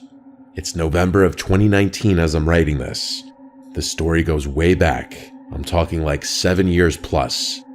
I can't tell you the exact year off the top of my head, but let's just say 2012. It might have been 2013, but that's my best guess. I was in my mid-20s with a stable job and girlfriend who's now my fiancée. I never went to college, so I had been in the workforce for a while, and it was unlikely that my life would ever experience any drastic change. Because of that, there was no reason for me to move far away from home, so I didn't. At that age, my girlfriend and I had just moved into my childhood home that my parents so graciously passed on to me as my first house. It's an extremely old brick house that my dad had actually inherited from his parents when he was around 40, so I'd be keeping it in the family. The house itself has seen a few rounds of renovations, but you can still tell it's old. It's the brick that gives it away. There are very few brick houses in our area, so it sticks out like a sore thumb. I kind of like that though, it feels special. Speaking of our area, we live in a very woodsy neighborhood, so the houses are spaced pretty far apart. Our house is also the last lot on our street, so instead of bordering the woods on just one side, we border it on 2. The woods back there is massive, and I mean massive.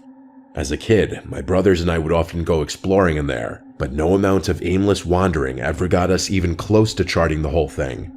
I'm sure some people would find that intimidating, but I've always enjoyed the wilderness, so it wasn't a big deal to me. Plus, I'm a guy who likes keeping to myself, always have, so being isolated in my own little corner of the earth was appealing. Anyway, my girlfriend and I had been living there for a few months when all this started happening.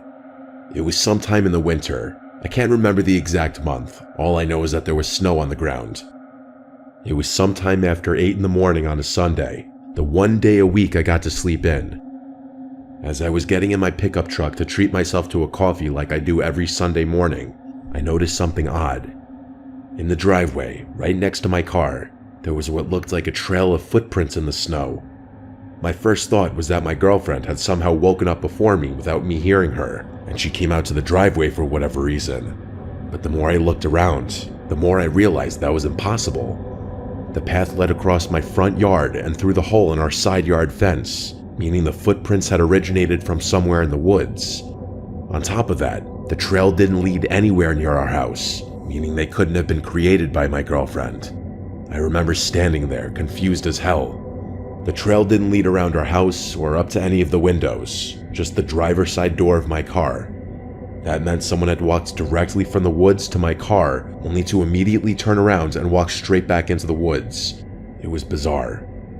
I ended up asking my girlfriend about it later that day, but she obviously wasn't responsible for it. I wish I could give you more details about that first instance, but it was so long ago that that's about as much as I remember. It must have been at least 2 winters after that when the next thing happened.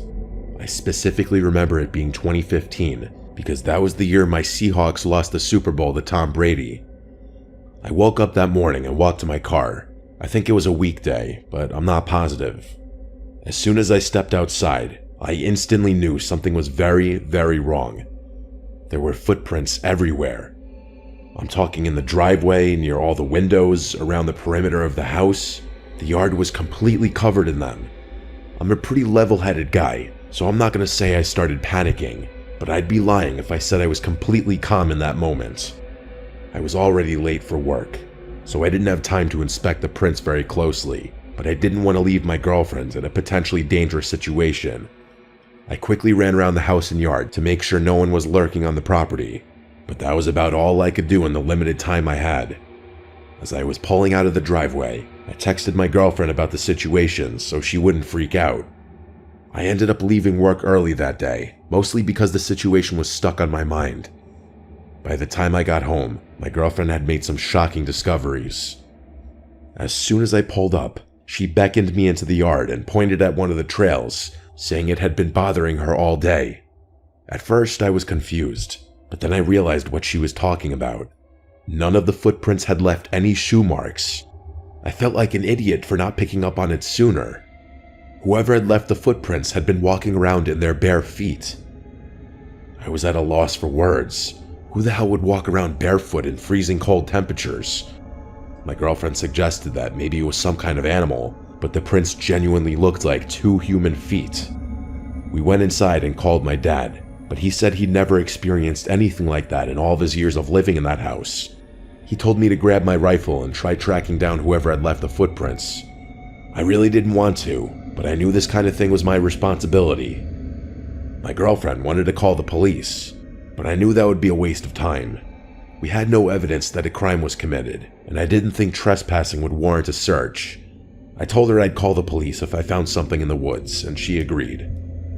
Like I said before, that woods is its own world, so I told myself I'd turn back as soon as the sun started going down. I slung my rifle over my shoulder and headed out. I must have been following the trail for like 30 minutes when I noticed something really strange. Seemingly out of nowhere, the trail split into 2 diverging paths. I didn't know which one to follow. Hell, I didn't even know that was possible. I thought maybe whoever had left the trail had doubled back to confuse me, but then a scarier thought hit me. Was there more than one person out there? I was under the impression that I had been tracking one person this whole time. The possibility of multiple people had never even occurred to me. That was enough to shake me up, though. I wasn't fully comfortable knowing I could be outnumbered out there. I stood there a little while longer before deciding to turn around. It was getting dark anyway.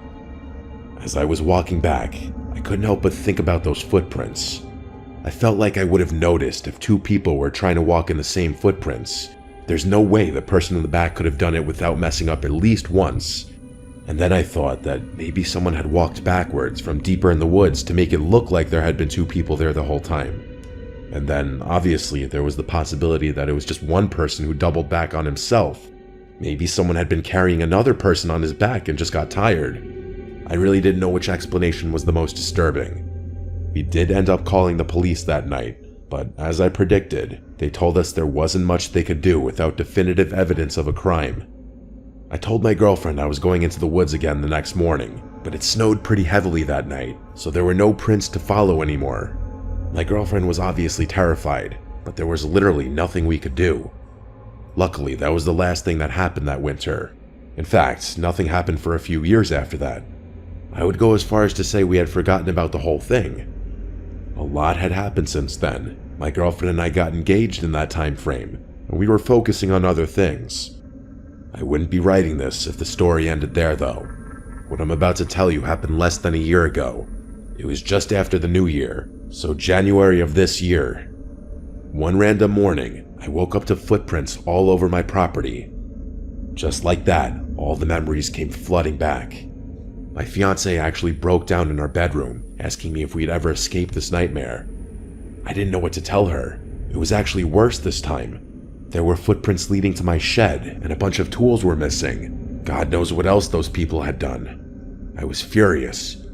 I called up my friend Theo, explained the situation, and asked him if he'd help me. He's a big wilderness guy, and a much more experienced hunter than I am, which is part of the reason I asked him for help. He agreed and drove over to my place a few hours later. My fiancée was worried sick, but I promised her that Theo and I would be able to handle ourselves.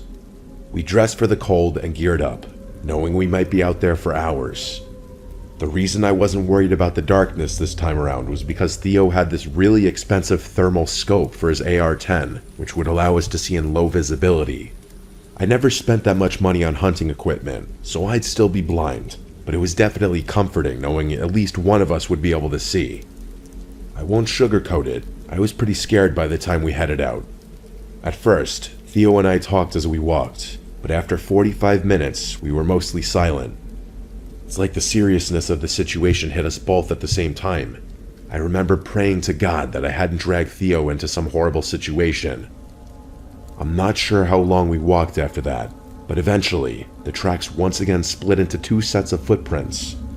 We followed the one on the left for a few minutes, but at one point, the trail just stopped abruptly. We retraced our steps back to the split, and Theo made a comment about whoever left the tracks really didn't want to be followed. I didn't want to think about it, so we just kept following the footprints in silence. I'm not kidding you. There were at least 3 other dead ends that forced us to retrace our steps, wasting valuable daylight. I remember thinking how remarkable it was that someone could walk backwards so perfectly that a trail of footprints didn't look like it had been stepped on multiple times. I'm telling you, it wasn't normal. The one upside, which Theo pointed out to me, was the dead ends likely meant we were tracking just one person. Eventually, it started getting dark. We were really deep in the woods at that point. I didn't recognize my surroundings at all. The trail of footprints didn't diverge for a long time after that.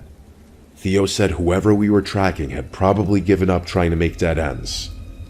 Another 5 minutes or so passed, and the footprints started getting noticeably deeper.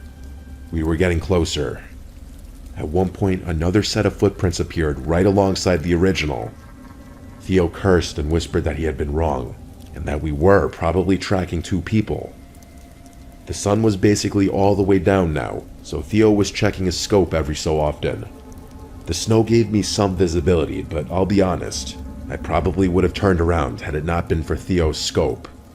We were walking in complete silence. Out of nowhere, I felt Theo's arm reach against my chest, motioning me to stop. I looked at him, and he was looking straight ahead through his scope. I couldn't see what he was looking at, so I just kept looking at him. It looked like he was holding his breath. I had never seen him so still. After a good 20 seconds, he slowly made his way over to the nearest tree and crouched down. I followed suit, not even questioning why. He looked through his scope again, and I could see his hand begin to tremble slightly. Another 20 seconds of complete silence. I was dying of suspense, so I lightly tapped his shoulder. He lowered his rifle and silently handed it to me. I looked through the scope and had to fight back a scream. There were 4 figures huddled in the snow. At first I thought they were bears, but I quickly realized they weren't. They were human beings. 2 of them were large and hunched over, and the other 2 were smaller. The smaller ones were clinging to a nearby tree, wildly jerking their heads around. They were eating something. I couldn't make out faces or details. Thermal scopes don't give you that, but I could see enough to know they were naked. It was the most terrifying thing I have ever seen with my own 2 eyes. Eventually, the larger ones picked up the smaller ones from off the tree and placed them on their shoulders. They then began walking deeper into the woods. Theo and I sat under that tree for what felt like an hour. We didn't dare move until we were positive that there was no way those things could hear us. By the time we got back to the house hours later, I was surprised to find my fiancée was still awake. She told me she couldn't sleep knowing I was out there and asked what we found. I told her in as minimal detail as possible, but she was still horrified. We called the police that night, who told us they'd search the woods the first thing the next morning. Theo agreed to stay the night so the two of us could assist the police in their search. The next morning, the police searched the woods with our help, but called it off after a few hours due to the partly covered up footprints. My fiancé demanded that they keep searching, but they said they couldn't sanction a huge search over some missing tools. I don't blame them, but it didn't feel like closure. Theo and I knew what we saw. Winter is fast approaching, and both my fiancé and I are worried those people are going to come back again. We're seriously considering moving, but haven't been able to get the ball rolling on that. I don't really know what to think. Like I said earlier, I've told everyone I can about what's been happening to us. It's literally been going on for years. None of my neighbors have ever experienced anything like this, which doesn't make sense to me. I don't know why my house is getting targeted or what those people even want. Some of my friends think they're harmless, but other people tell me I'm in grave danger. I think I'm going to try and seal off my yard from the woods, but I don't know what else to do besides that. Hopefully we can move out soon.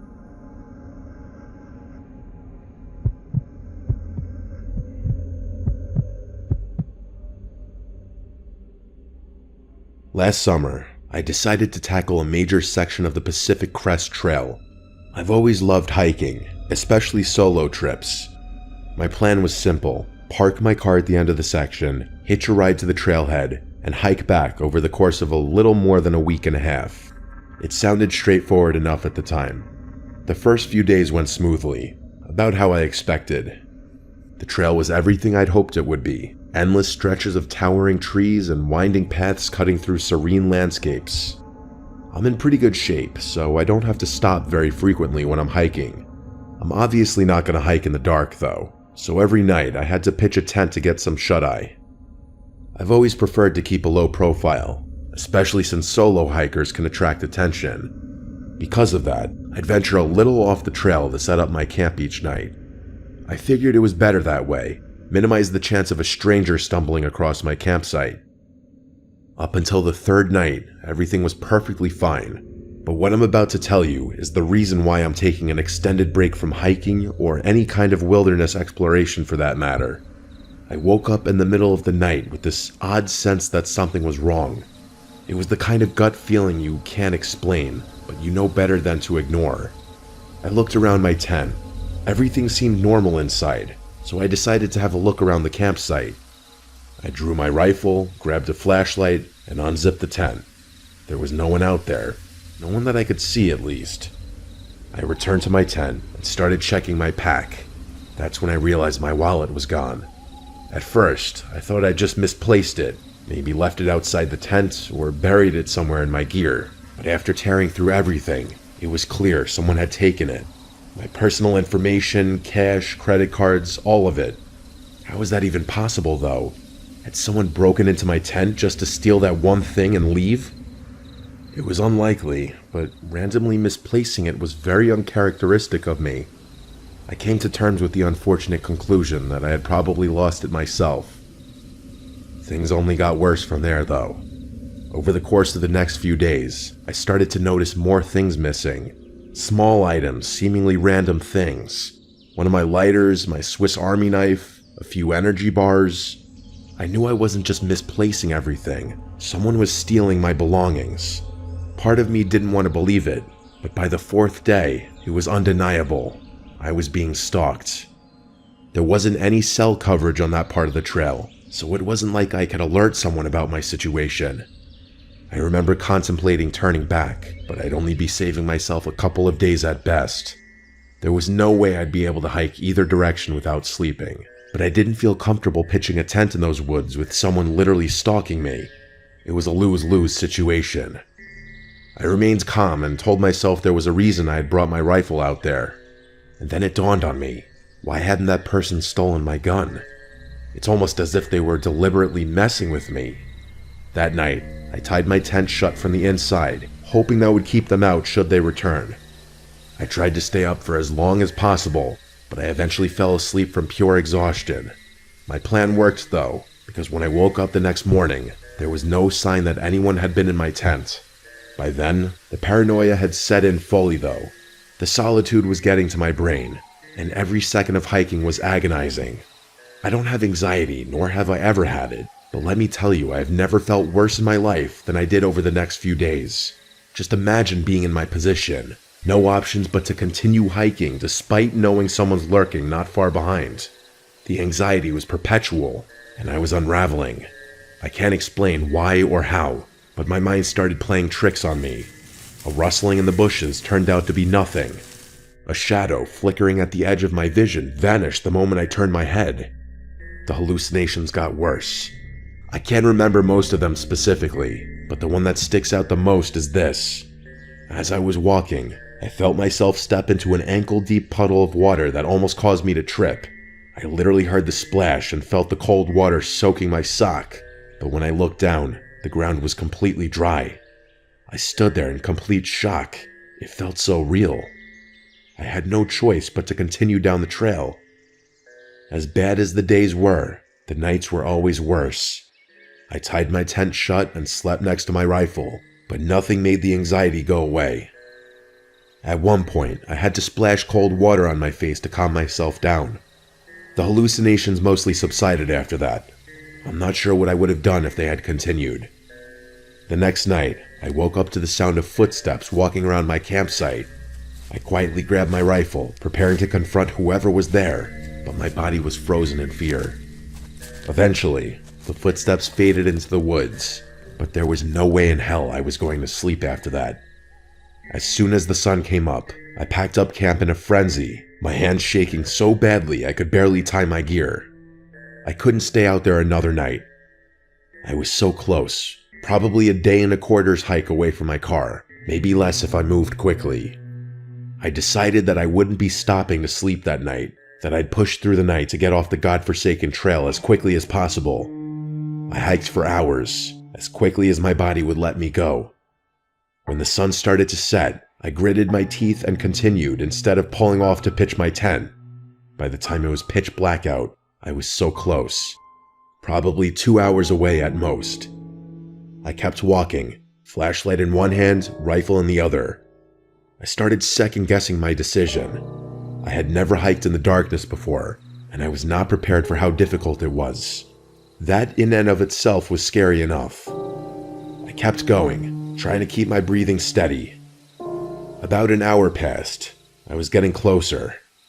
And then, I heard it. Somewhere behind me, I was sure I heard footsteps. I spun around and flashed my light, and to my horror, I saw something slink behind a tree. The adrenaline took over, and I aimed my rifle at the tree. I demanded that they come out in a loud voice. The figure stepped forward. It was definitely a human, but when I tell you it was the most barbaric-looking thing I'd ever seen, I'm not exaggerating. Words cannot describe what I was looking at. He was wearing nothing but a pair of my shorts, which I hadn't even realized were missing. His skin was scratched up in several different places, and his face was covered in hair. He started walking towards me, even though I had my rifle aimed at him. Before I could think, I tapped off a warning round next to him. He jumped at the sound and instantly retreated, sprinting back into the woods. I was in shock. Without wasting another second, I turned around and went as fast as I could. By the time I made it out of the woods, I locked my car doors and called the police. When they finally showed up, they told me that I shouldn't stick around. I didn't need to be told twice. I was out of there that night. The craziest part of the whole thing, in my opinion, was the hallucinations. I didn't think such vivid hallucinations were even possible. It's going to be a long time before I go hiking again, and I can confidently say that when I do, I won't be alone. I would advise anyone planning on hiking the Pacific Crest Trail to be extremely cautious and carry a firearm. This experience is something I still think about often.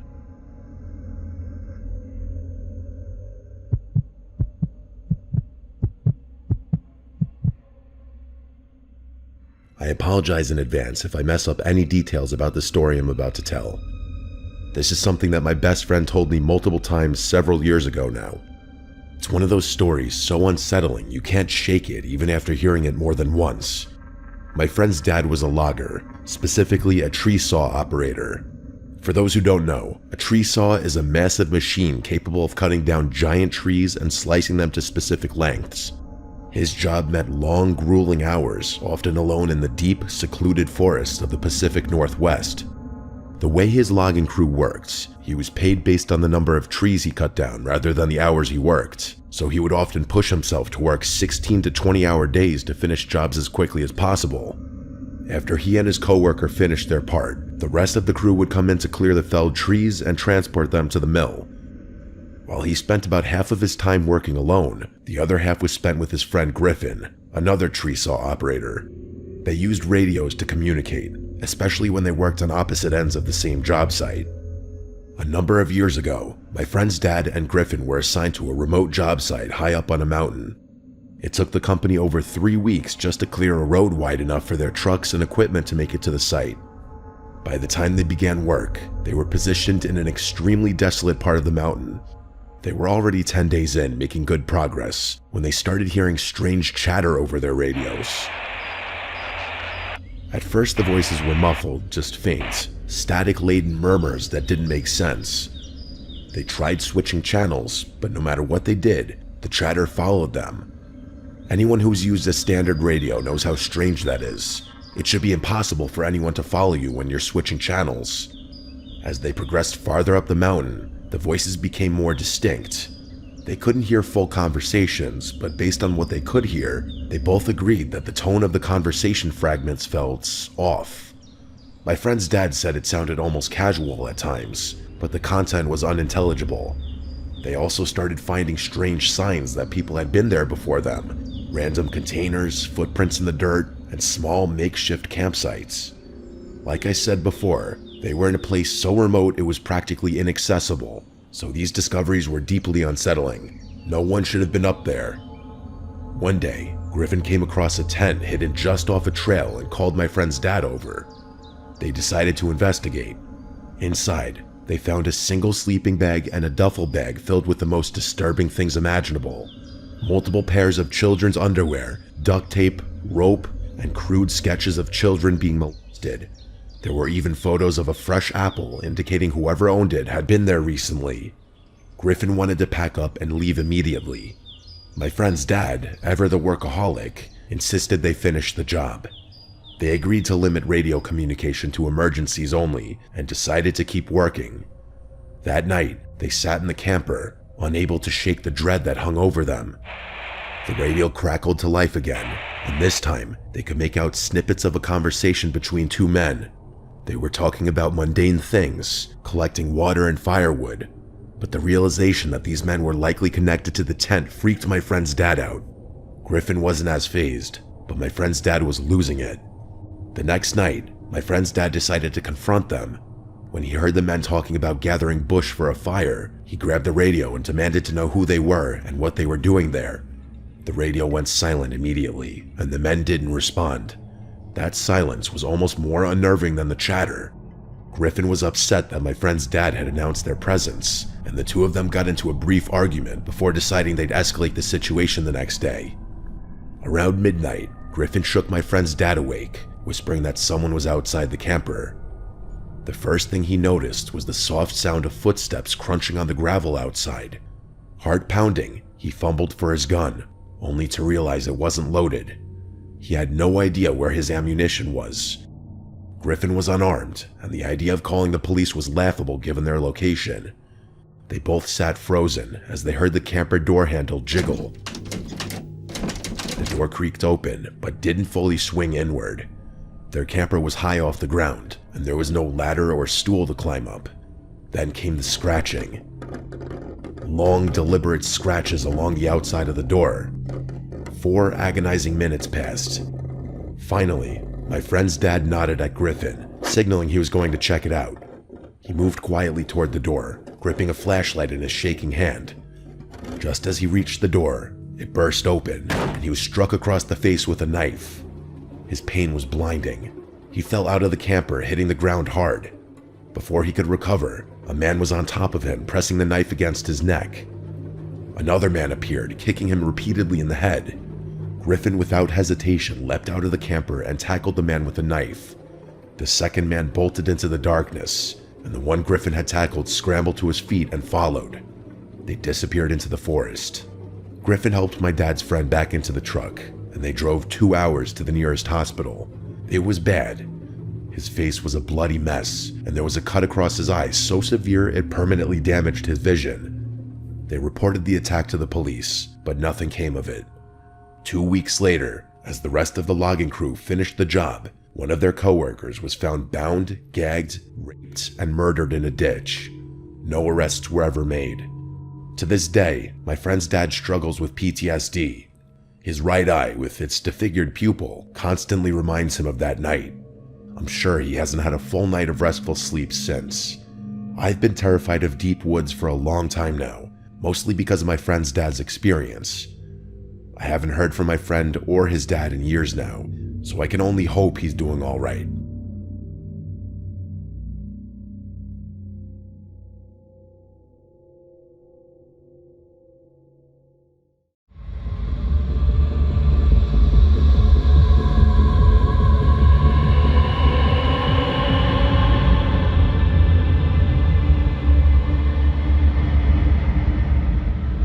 I was 17 in my last year of high school. There was a weekend towards the end of the school year where my parents were going away.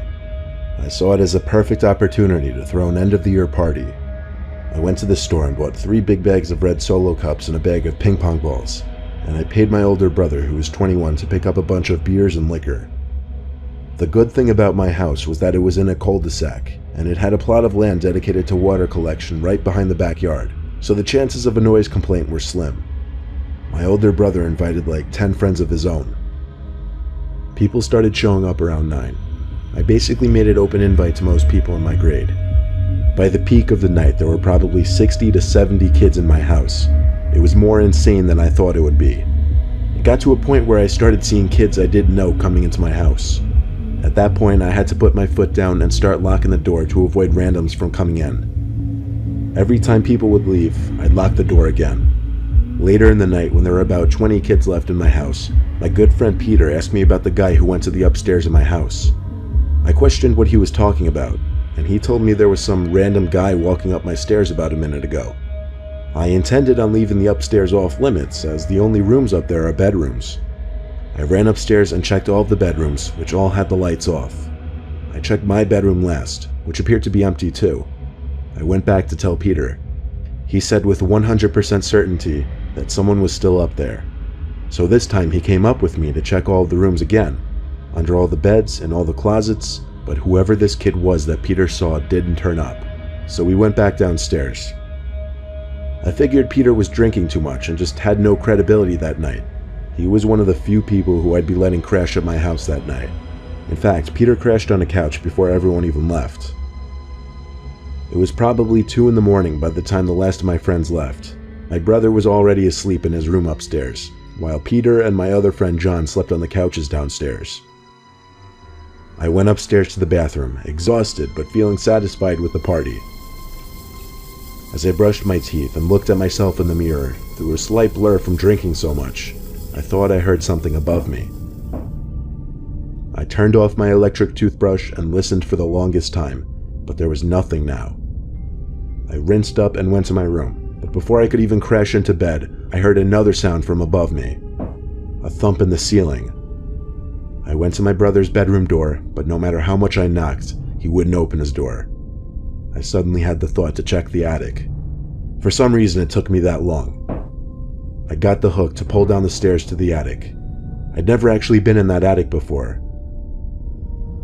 After climbing up the stairs into the darkness, I felt around above the floor of the attic and searched for some kind of light switch.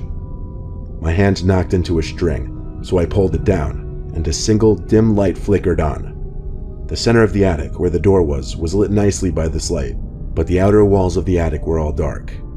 But even in the darkness, I could sense another presence in there. I asked, "Is anybody in here?" And I felt a rush when I saw a box close to the corner fall over, and behind it was someone crouching behind another stack of boxes. It didn't look like a kid. It looked like an adult man. And at the same time, I could hear a plastic bag being brushed up against in another corner of the attic behind me. I jumped off the stairs and slammed the attic door shut. I ran down to my 2 friends to tell them what happened, It took a bit of waking them up for them to fully comprehend what I was screaming at them. Peter told me to call the cops right away, and I did. I guess I needed that second opinion of what to do before actually calling the police. I went back upstairs with my two friends to pound on my brother's door, but he still wouldn't answer. I started to worry that something might have happened to him. Cop sirens blared outside, so the three of us ran downstairs in relief. An officer and his partner came in and asked where the attic was. I led them to the attic door and opened it for them. They did their thing. They went up with lights in one hand and guns drawn in the other. We were told to wait down in the living room, and not even 2 minutes later, the cops came out of the attic with two men who looked to be in their 30s or 40s, and they were disgusting and dangerous looking. Likely homeless and probably crazy as well. They gave us looks as they walked past us. My brother came out of his room soon after to throw up, and when I explained everything to him, he said he slept right through our knocks and bangs on the door. Thankfully, since my brother was 21, he served as the adult in the situation and talked with the police. Because of that, we were able to keep the incident a secret from our parents.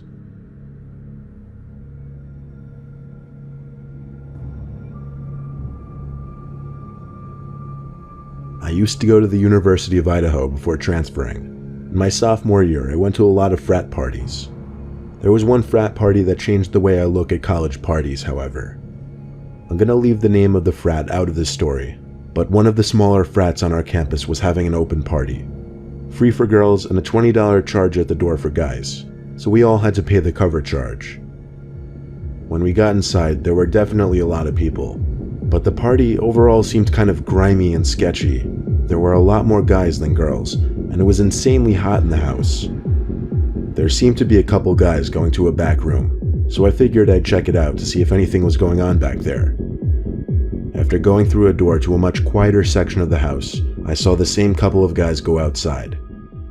I figured I'd go outside and check out what the party was looking like in the backyard section. When I opened the back door and peered outside, I saw the two guys standing around a fire pit. There was no one else in the backyard. They looked over to me after hearing the door open, I guess, and before I could turn and go back inside, they waved me over. I felt awkward, and I probably should have ignored them and just went back inside, but I felt pressured into walking over to them. They told me to sit down on one of the logs placed around the fire pit. I did so. Then they sat down on two logs and started to light up cigarettes. The two of them sat there not saying a word, just smoking their cigarettes and looking in my general direction. They didn't say anything or even offer me a cigarette. I figured I'd try to start conversation since they called me over, and asked them if they were in the frat. One of them shook their head no, and that was it. I then asked if they knew anybody at this party. This time I didn't even get an acknowledgement of my question. The two just looked at each other and then they looked at me. Now that they were looking at me, they wouldn't look away, and I was becoming increasingly uneasy. One of the two said in a very monotone, slow voice, "That's a nice watch." I looked at the cheap $30 Timex watch on my wrist. It was not a nice watch at all, but maybe to him it looked like one. That same guy got up, and as he started walking over to me, said, "Give me your watch." The other guy got up and started to walk behind me, as if they were surrounding me. I took off my watch in a hurry, saying, "Yeah, sure, no problem." When I got it off, I stood up and handed it to him, but my standing up was just a move to better prepare myself for sprinting to the door of the house.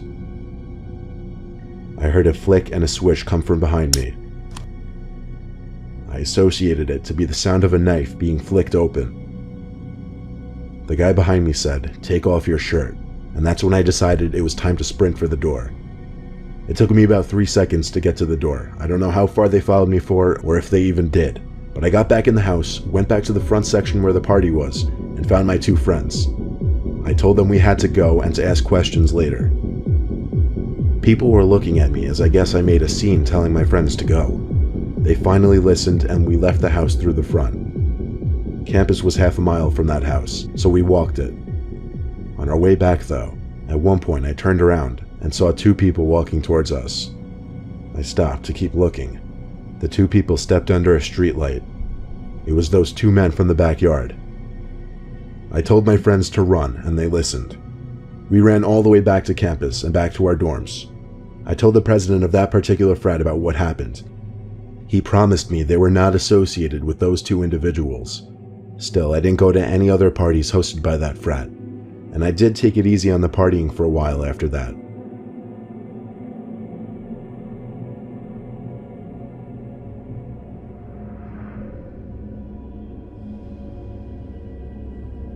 I used to use the app Tinder a lot, mostly for weekends where I'd have nothing to do and I'd hope to meet up with someone new.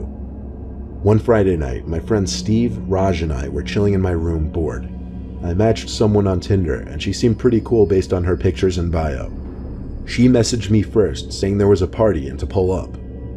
I asked her for the details, like what town, what time, what address, and she sent the address of a house in a town not far at all. I copy-pasted the address into Maps and it said it was only 10 minutes away. I asked for her number to text her, and she gave it promptly. We texted for a bit, and it ended off with my telling her we're on our way. My friends were on board with it, so I figured why not? It was better than sitting in my room. I got dressed into jeans and a button-up shirt. My friends just had to go dressed as they were. We called an Uber to drive us up to the house. When we pulled up to the house, it was definitely on the smaller side, and most of the houses there were on the smaller side. So immediately we're thinking ghetto party. I texted the girl, and she said to come in. We started to hear the music blasting inside as we approached the stoop, so that was reassuring. The Uber drove off into the night as we got to the stoop. The girl said to just come in. I opened the door and let ourselves in. We were greeted with the living room, and every adjacent room in the house seemed to be lit up. The music seemed to be coming from another room, but even so, the living room was empty. There was no one in sight, except for a lone, 20-something-year-old punky-looking guy sitting in a chair in the kitchen. I texted the girl again, saying we're inside. She said, come downstairs. I asked, where is downstairs? She said the door right in front of the front door. My friends were laughing, saying this is insanely suspicious and that maybe we should go. I opened the door that was sure enough right in front of me, and it did indeed lead to a basement. There was a blue light that seemed to fill the whole room down there. The music was coming from down there for sure. I walked down each step slowly. Raj followed me, but Steve was for some reason staying at the top step. He called down, let me know what's down there. It was hard to hear anything because the music was literally so loud. I got far enough down the staircase where I could start to see into the basement, and instead of seeing a room packed with people dancing, I saw a line of men leaning against a wall, looking right up at me. Some of them were wearing do-rags, one was wearing a backwards cap, most of them were some kind of minorities. They were leaning against the furthest wall from the stairs, in kind of a blind spot, and all I could think was that it was some kind of trap. Then I heard a commotion come from up the stairs, and I saw Steve having some kind of confrontation with the guy who was sitting in the kitchen. I pushed at Raj to hurry the fuck up those stairs, and when we got to Steve, that man was trying to hold us back. He then started screaming something in Spanish down the stairs, and I witnessed 4 or 5 men running to the stairs from the basement. It was the most horrific moment of my life. We easily overpowered the lone guy holding us back and pushed our way out of the house, all with maybe 2 seconds to spare. We were all in decent shape, thankfully, and we ran as fast and as far away from the house as we could. We had to catch our breath after running full speed for a few minutes. I was the one to call the cops and tell them to check that house immediately. From there, we took an Uber back to my house and spent the rest of the night there. I didn't ever find out what the cops did when they checked the house out. I didn't really think that far ahead when I made that phone call. All I know now is if something seems suspicious on the internet, stay away from it. You never know who you're actually meeting or what you're walking into.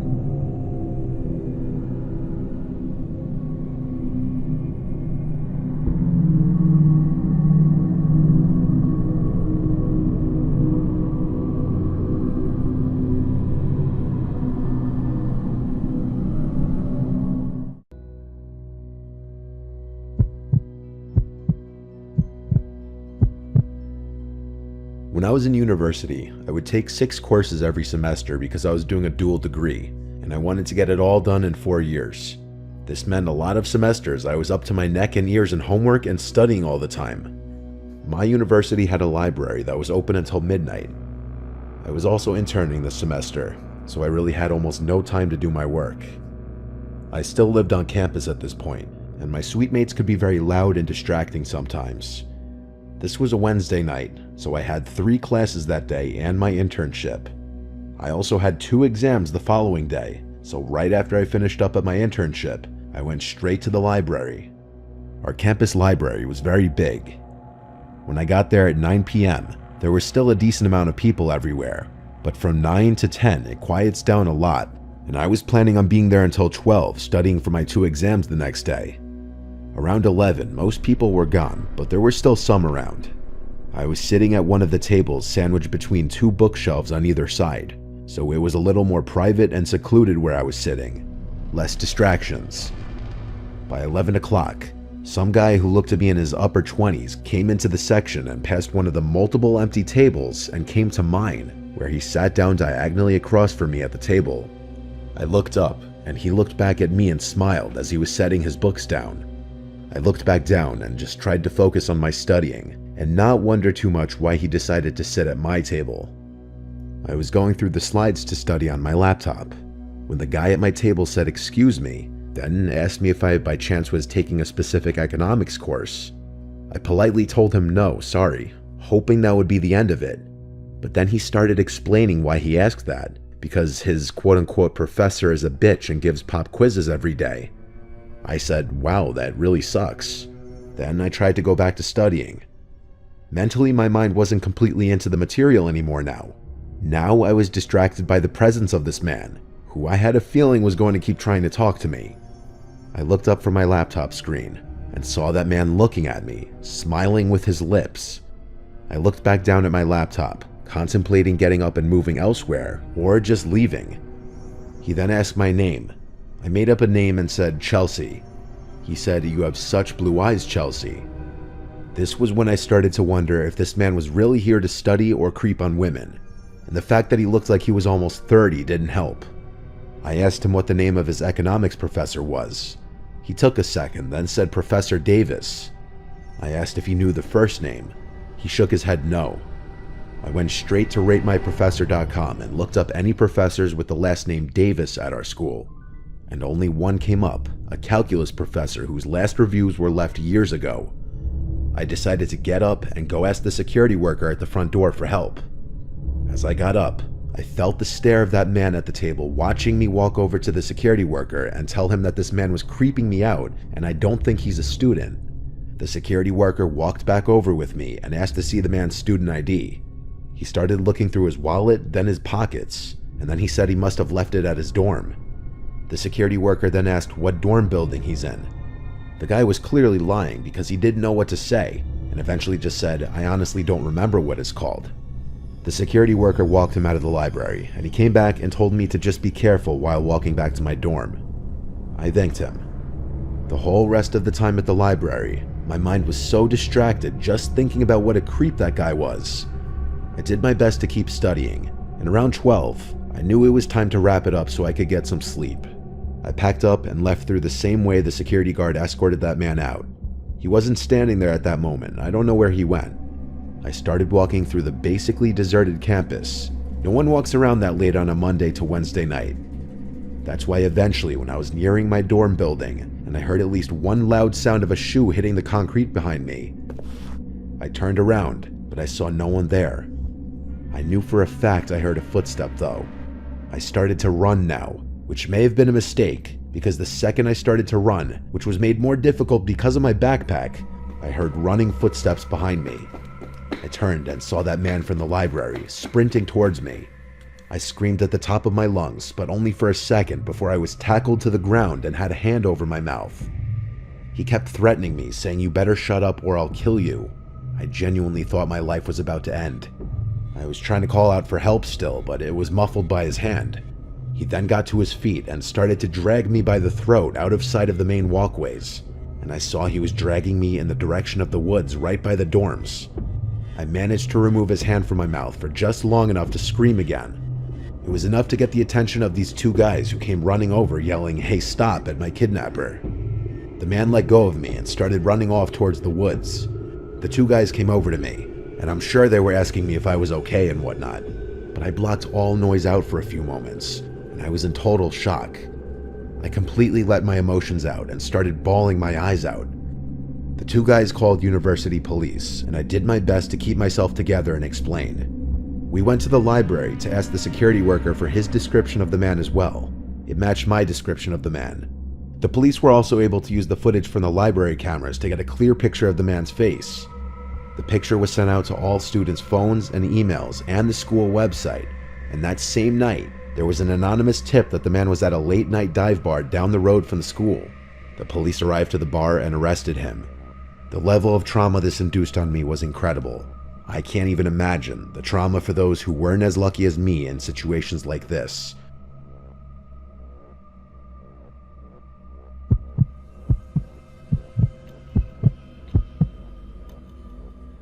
We moved to a new town when I was 7. Any memories before that move I consider to be very early childhood, and a lot of those memories are blurry at this point. This is one of those memories. This happened at some age before 7, I know that. If I had to guess, I was 5, maybe 6. There was the local town library that our mom would always take my brothers and I to.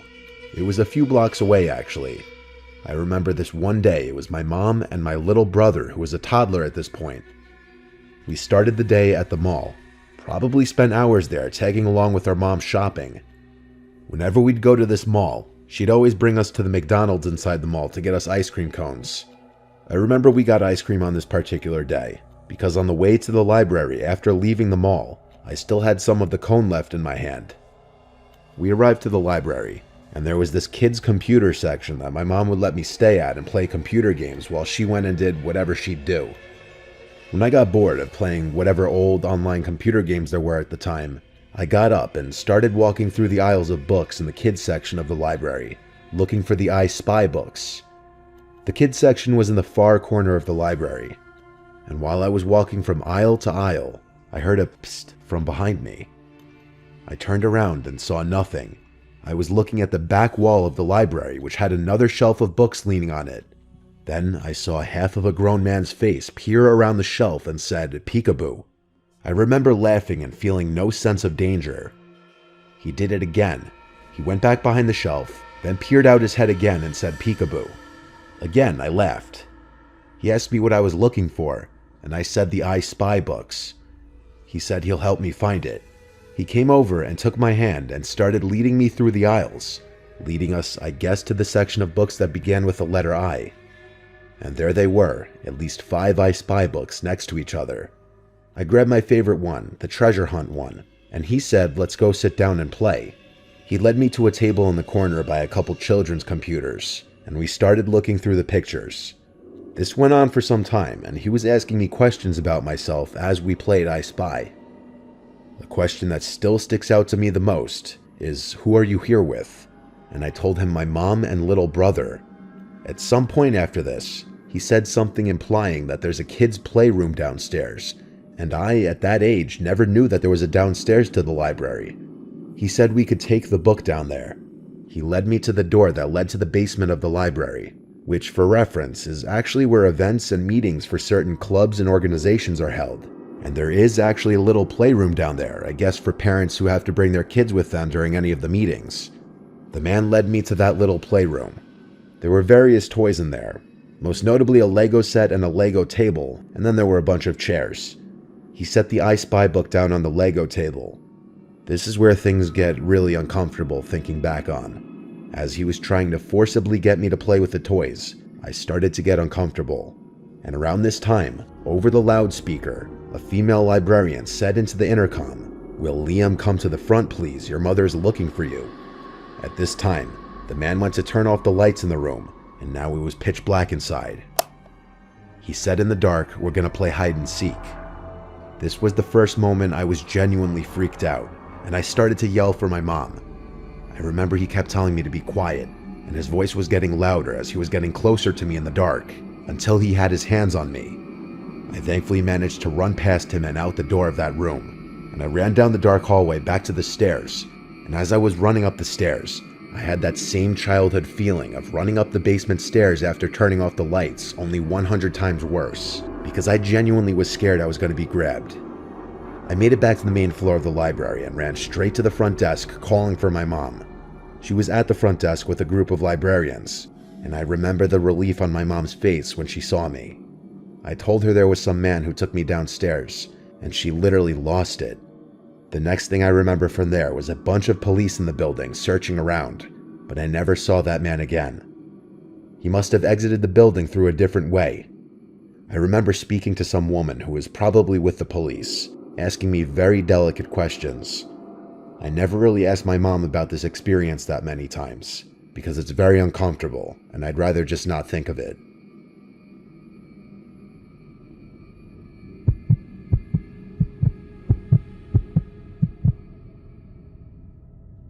I used to work at the local public library when I was in my early 20s. I'd work the night shifts as my second job at least 3 times a week after my first job. I'd get there at 6 and would work till closing time at 9. I would also be the one to lock up the place after closing, but I wouldn't just leave right after the library would close. I'd have to shut off all the computers, do some cleaning and organizing, stock the shelves with all the returned books and DVDs from the day, take out the garbage, and only then could I leave. It was a Friday night approaching closing time. Most of the other library staff was gone already. It was just myself and one of the female librarians left. I had made a couple last call announcements to the remaining library patrons, alerting them that the library would be closing soon. I was already cleaning up the place, trying to finish up early so I could leave and just start my weekend. The only other employee still there said goodbye to me as soon as the clock struck 9 o'clock. I announced on the intercom that the library was closed. The 2 guests that were left got up from their tables and started packing up their things before leaving through the door. After that, when I saw no one else in the building, I locked the front door. I proceeded to start fixing all the chairs to be neatly tucked under their tables. Then I started emptying all the garbage cans, and when it was time to bring them outside to the dumpster on the side, I unlocked the front door again and brought them out. It was quiet outside. The library was kind of tucked away from any main roads. When I came back inside, I locked the door again. Now all I had to do was restock all the returned books and DVDs from the day. I grabbed the 2 boxes and started with the DVDs, which was easier since the DVD section was smaller. It took about 5 to 10 minutes.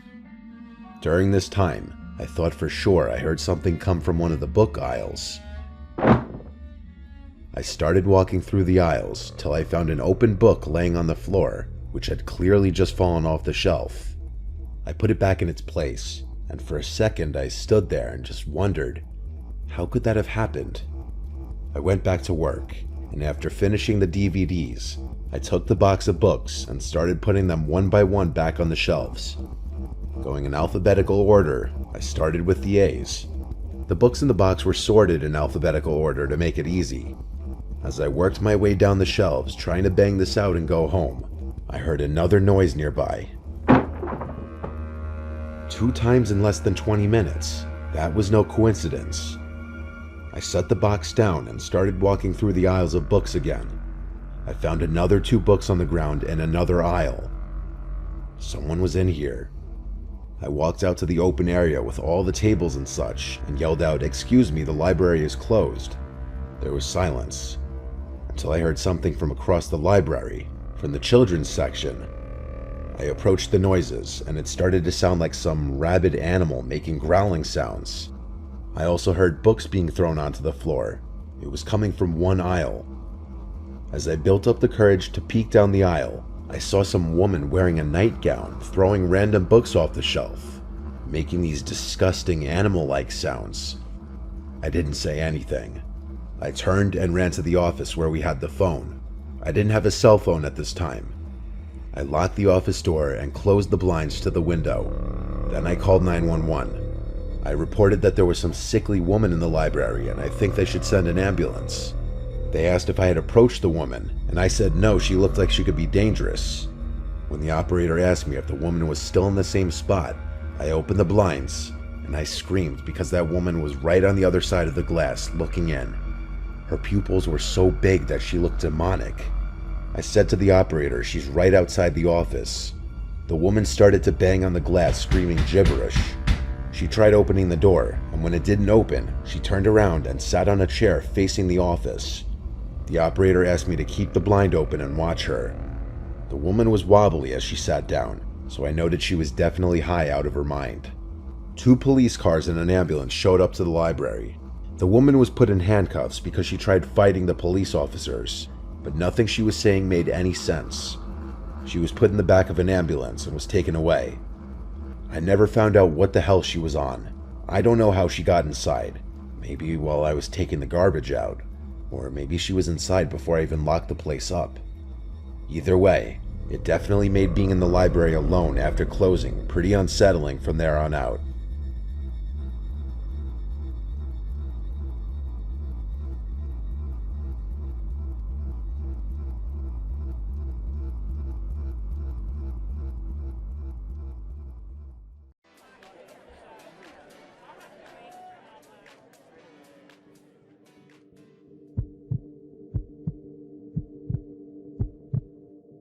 It was Memorial Day weekend, so my friend group rented a lakefront house for the weekend 3 hours away from home. It was cheap because it was in the middle of nowhere in North Carolina. It was Callie, Jamie, Crystal, Rich, Adam, and myself. We all piled into Adam's truck. I was the one to find this place on Airbnb. What was most appealing about it was the big deck with the hot tub on it that overlooked the lake. There was also a fire pit right by the water with a bunch of Adirondack chairs around it. Everything about it seemed perfect for a few days and nights of getting wasted with some friends. The Airbnb host told me that when we got to the property, there was a hidden key behind the mailbox to unlock the front driveway gate. The driveway was made of gravel and dirt, and it cut through a small opening in the woods, bringing us slightly uphill to a bigger opening where the house was. Adam parked the truck right next to the front deck. The deck wrapped around the entire house. It was pretty cool. The first thing I did was walk to the back part of the deck and look at the view of the lake. It was very beautiful and peaceful. Too bad we were about to be blasting music and partying. Right as we were done unpacking, everyone cracked open beers, and we wasted no time letting the weekend begin. We played beer pong, cornhole, barbecued, and blasted music for hours. We were really loud because, as far as we knew, this was the only house around here. It's not like there were any nearby neighbors to complain. The phone connection out there was very spotty, so we really were just living in the moment, socializing with each other, not distracted by social media and whatnot. As it was getting darker and we were sitting by the fire pit, we all got startled when a voice came from the edge of the woods. It was some middle-aged woman with short hair. She started yelling at us to lower the music, so someone lowered the volume of the music, and the woman started more or less lecturing us, saying how we out-of-towners always come here and litter in the lake and create nothing but noise. She seemed like genuine white trash. I apologized on behalf of all of us, and one of the girls asked the woman if she lived nearby and if she could hear the music. The woman responded still in a yell that she couldn't even hear herself think. She didn't acknowledge the other question regarding if she lived nearby. Then she just walked away into the woods, like literally into the dark woods. It was so strange. When we were sure she was out of earshot, we all erupted into laughter. As bizarre as the encounter was, we had to make light of it. But it also did put a slight damper on things, considering we thought for sure we were far enough away from any neighboring houses to blast music and be loud.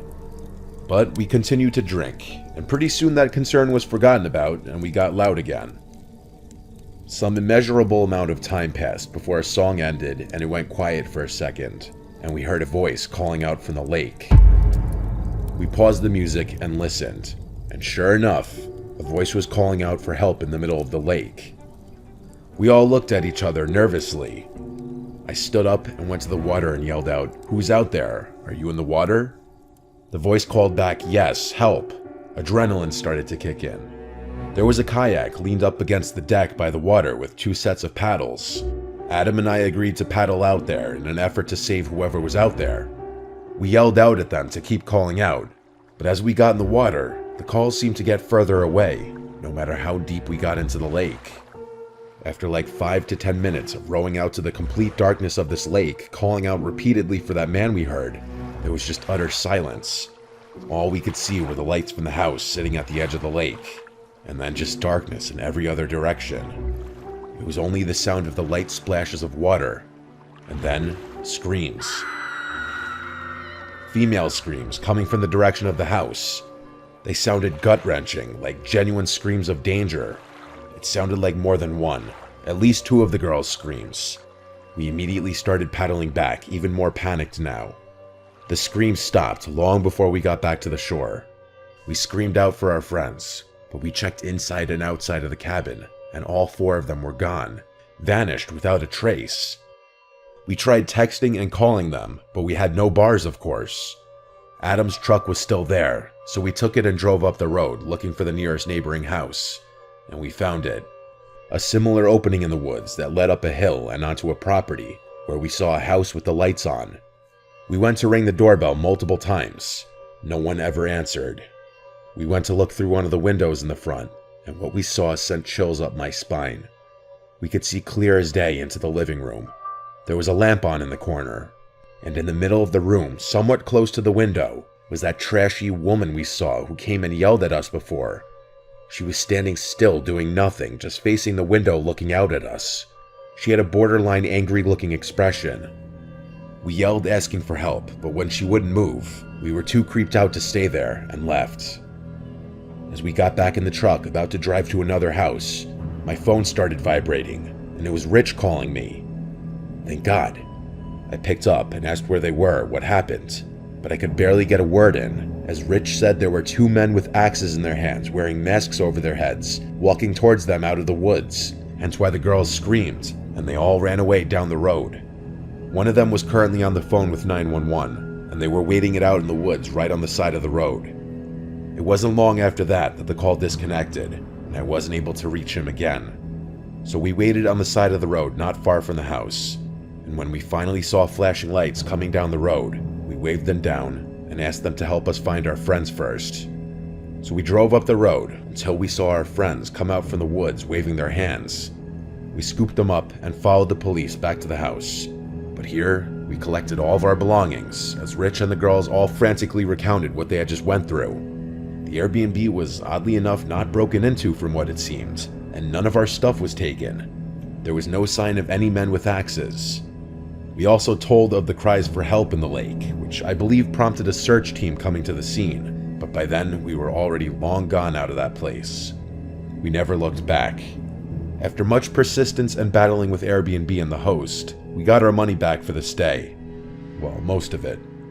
None of us could ever figure out this situation, like if it was all a trap, if the calls for help from the lake were linked with the men approaching the house with the axes, if that woman was also affiliated somehow with this. Was it just to scare us out of there, or were they really going to attack us? I don't know, I don't care. I just don't do remote places anymore after this, and I know the girls won't ever either.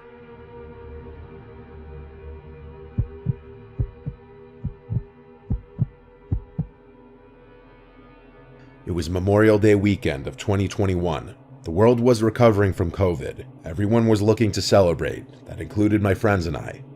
Our friend Jacob has a really nice big boat. Well, his dad has a big nice boat, but Jacob gets to use it. The lucky bastard was born into a lot of money. We do reap some benefits from being friends with him though. Out in the bay was a big boat meetup planned for Memorial Day, so our core group, Tony, Mikey, and I all met up at Jacob's house on the water, and we took the boat out from there to meet up with Jacob's other boat friends. There were a bunch of boats tied together in a shallow part of the bay, and everyone was hopping from boat to boat and walking around in the water with drinks in hand. I was getting really drunk along with everyone else, and unfortunately, I'm including Jacob. No one really realized until it was too late that he had way too much to drink, and he was not okay to drive the boat back home. I told him to sleep it off in the cabin, so he went down to sleep. It started to get dark after so many hours of drinking and mingling with other boat people, and one by one, the other boats left. We were the last boat left, just the four of us. I went to go check on Jacob, and he was knocked out still. We had to stall for hours with each other until he finally woke up, and he did seem more sober now, so he started to slowly drive the boat back in the direction of his canal. On the way, we noticed the lights of another boat seemingly following us. Jacob started freaking out, thinking it was the Bay Police. He didn't want to do anything suspicious like speeding up or slowing down, anything that might draw attention, so we kept our speed steady. We made it to the canal, and he lives about 5 minutes up the canal. The boat behind us was still following us up the canal. Jacob was really starting to freak out, worried he'd get a DUI and lose his license, and of course his dad killing him. The canal's a no-wake zone, so we had to slow it down even more as we went down the canal. The boat behind us was catching up to us. At this point, we were fully expecting the boat to be a police boat. We started discussing a story to stick to, that we took the boat out and just hung out on the bay. We started hiding all the beer cans, ready to lie completely about having had any beer. We got to Jacob's dock, and he looped the boat around to align it next to it. He did it pretty smoothly for someone who was intoxicated. The boat that was tailing us the entire time approached, and as it began to pass us, we realized it wasn't a police boat at all. It was just a random boat. And Jacob said out loud, "Who the fuck is this?" He knows everyone on his canal, and he said he'd never seen that boat. As it directly passed us, we saw 3 men standing on the back of the boat looking at us. It was honestly in a very aggressive way. Jacob taunted them and said, "What?" None of them responded. Their boat passed us, and they continued to watch us. While we were all relieved it wasn't the police, Jacob was now nervous as to why they followed us all the way down the canal, when they don't even live on this canal. I said perhaps it's someone visiting a friend's house for Memorial Day, and he reluctantly agreed and said could be. He tied up the boat to the dock, and we helped the best we could. He said he'd clean it tomorrow. We all went inside of his house. His parents weren't home this weekend. He had the place to himself, so we suggested throwing a last-minute pool party, but it was already like 10 o'clock, and there wasn't really any chance of throwing anything big that last minute. So the 4 of us went back outside to just hang by the pool, continuing to drink, with all of us planning on crashing at Jacob's place for the night. That boat passed by the house again within maybe 10 minutes, and that's when we really got suspicious. The men on the boat again stared at us, and this time Jacob said nothing. The night became a daze at some point after this. My memory gets really foggy as I guess I blacked out. The next thing I remember is waking up with extreme cottonmouth in the middle of the night. At first, I thought the unbearable thirst I was feeling was what caused me to suddenly wake up, but I was very wrong. I looked around the room and saw Tony and Mikey on the couch as well, sleeping. I went to the kitchen to drink some water from the faucet like a water fountain. That's how thirsty I was. But in the kitchen, I was met with someone else, dressed in a cliché all-black robbery outfit, including a black ski mask, and he was clear as day holding a gun. I didn't scream. He aimed the gun at me and told me not to make a sound. An unexplainable feeling, knowing that my existence could have ended at any given moment and everything would turn black, washed over my body.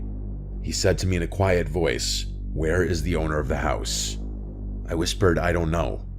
He asked me where the owner's bedroom is, and I shakily said upstairs. He had me lead him upstairs as he was behind me with a gun to my back. He threatened to shoot me if I made any sudden moves or calls for help. It was when I got to the top of the stairs that I realized there were 2 men behind me, not just one, both of them in the same all-black robbery attire. I really didn't want to, but I led them to Jacob's room, where he was passed out sleeping as well. The 2 men shut the bedroom door and had me wake Jacob up without making a commotion. Jacob came to reality, looking around the room, and momentarily freaking out before one of the men got closer to him with the gun in his face, telling him to be quiet. This was when the man with the gun pointed at Jacob demanded to know where the safe was. Jacob's family's loaded, and their house is huge, along with their boat, and it's common for rich families to have safes somewhere in the house. Jacob led the 2 men and myself to his dad's room, to a certain closet, and at this point, they forced him to call his dad to get the combination. Jacob explained to his dad that we were being held at gunpoint and he needed to give the combination, and so Jacob's dad complied. The 2 men took all the contents inside of the safe and put them into a bag. This included savings bonds, cash, jewelry, and various important documents. After this, they ran out of the house. We didn't hear a car speed away or anything, so they must have had a getaway vehicle further away, not on the block. But after posting on multiple outlets, including the Ring Neighbors feature, and reporting it to local news outlets, no one really could identify the 2 men. I think it's fairly safe to say those men on the boat followed us to find out where Jacob lived, since it was a very nice boat, and they must have seen potential dollar signs. I'd never been so scared in my life. I actually could have been killed if I made one wrong move.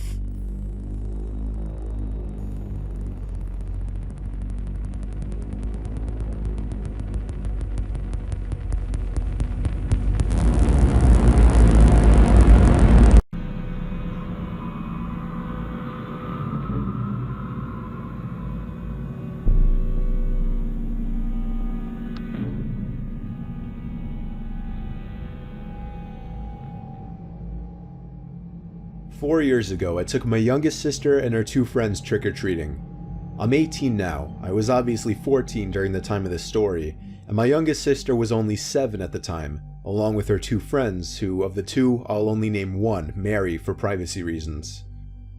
I didn't have plans anyway, so I guess I was actually a bit happy that my parents made me walk with them. Plus, I low-key told my sister to fill an extra bag for me at each house. By now, we were more than a mile away from my house. The girls' bags were all pretty full now, and I was ordering them to start making their loop back in the direction of our house. The girls were approaching the front door of a corner house across the street from an old, closed-off community park.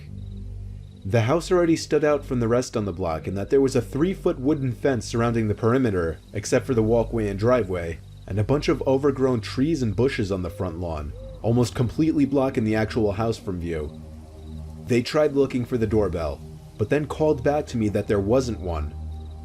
I answered back, telling them to just knock on the door. My sister pounded on the door in 3 different intervals. Then I called for them to skip this house. As the 3 girls were walking down the stoop, the front door to the house creaked open, and somebody could just barely be seen poking their head out from behind the door, which was open just a crack. The girls walked back up the stoop and simultaneously yelled "trick or treat." From the sidewalk, all I could see was an arm reach out from around the door, and then the person's pointer finger lifting up as if to say 1 second. The arm kind of creepily pulled back into the house. My view of it not seeing a body made the situation really eerie. The door closed, and for what felt like 20 seconds, they just stood there on the stoop. I was about to ask them what was going on, but once again the front door to the house cracked open. Once again, just an arm came into view for me. This time I could see him waving the girls to come into the house with his hand. My sister and her 2 friends were actually making their way into the house before even looking back at me for approval. At this point, the feeling in my stomach told me something wasn't right here, and I yelled to the girls to come back. The really disturbing part was as soon as I yelled this, the person shut the front door, almost slamming it in their faces. The 3 girls came back over to me. I told them that was enough trick-or-treating for the night. I nudged them to continue walking forward, keeping my eyes on the house. Barely through the overgrown bushes in front of the house, I saw the blinds to one of the front windows rustling around, and an older man sitting by the window. We continued walking home now. The girls told me the man initially said, "1 second while I go get the candy," and then shut the door. When he came back out, he whispered to come inside to get the candy. I was considering calling the cops and reporting this guy, but I wanted to get home and see what my parents had to say first. We were probably halfway down the block when I turned around and saw a person standing by the corner of the block right where the house was. We made it back to our house where I told my parents. They called my sister's friend's parents, and when they got there, we all had a long conversation about it. We then all drove over to the house in separate cars, with my mom talking with the 911 operator in the car. When we got to the house, we learned before the cops even arrived by a neighbor that the house had been vacant for months. Mary's dad was the quickest one to realize what was actually going on here. A sexual predator, or maybe even worse, was hiding in the house for Halloween, waiting to lure unsuspecting kids into the house to snatch them. And what scares me the most to this day was that my sister and her friends were about to enter that house before I told them not to. Halloween can be a very dangerous holiday.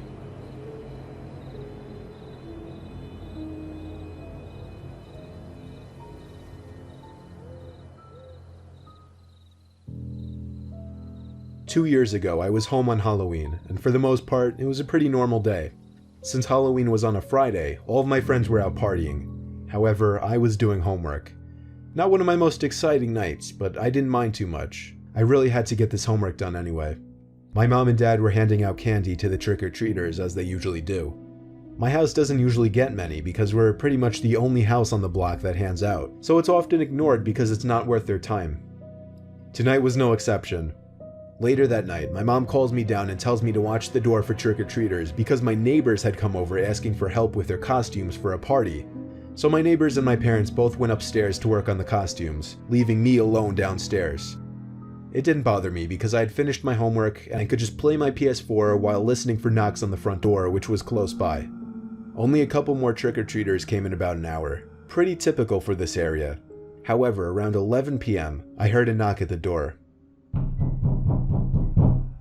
I thought it was pretty weird since it had almost been an hour since the last knock, and it was pretty late for trick-or-treaters to still be out.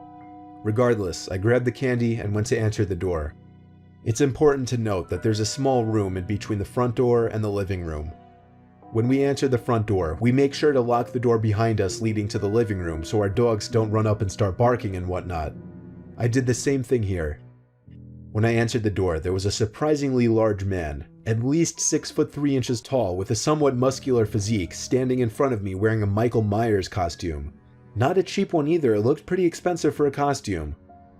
He stood in front of me but didn't say a single word. I thought it was pretty unusual because it's kind of customary to say trick or treat. But nope, he didn't do a thing but stare at me. It was almost like he was a statue.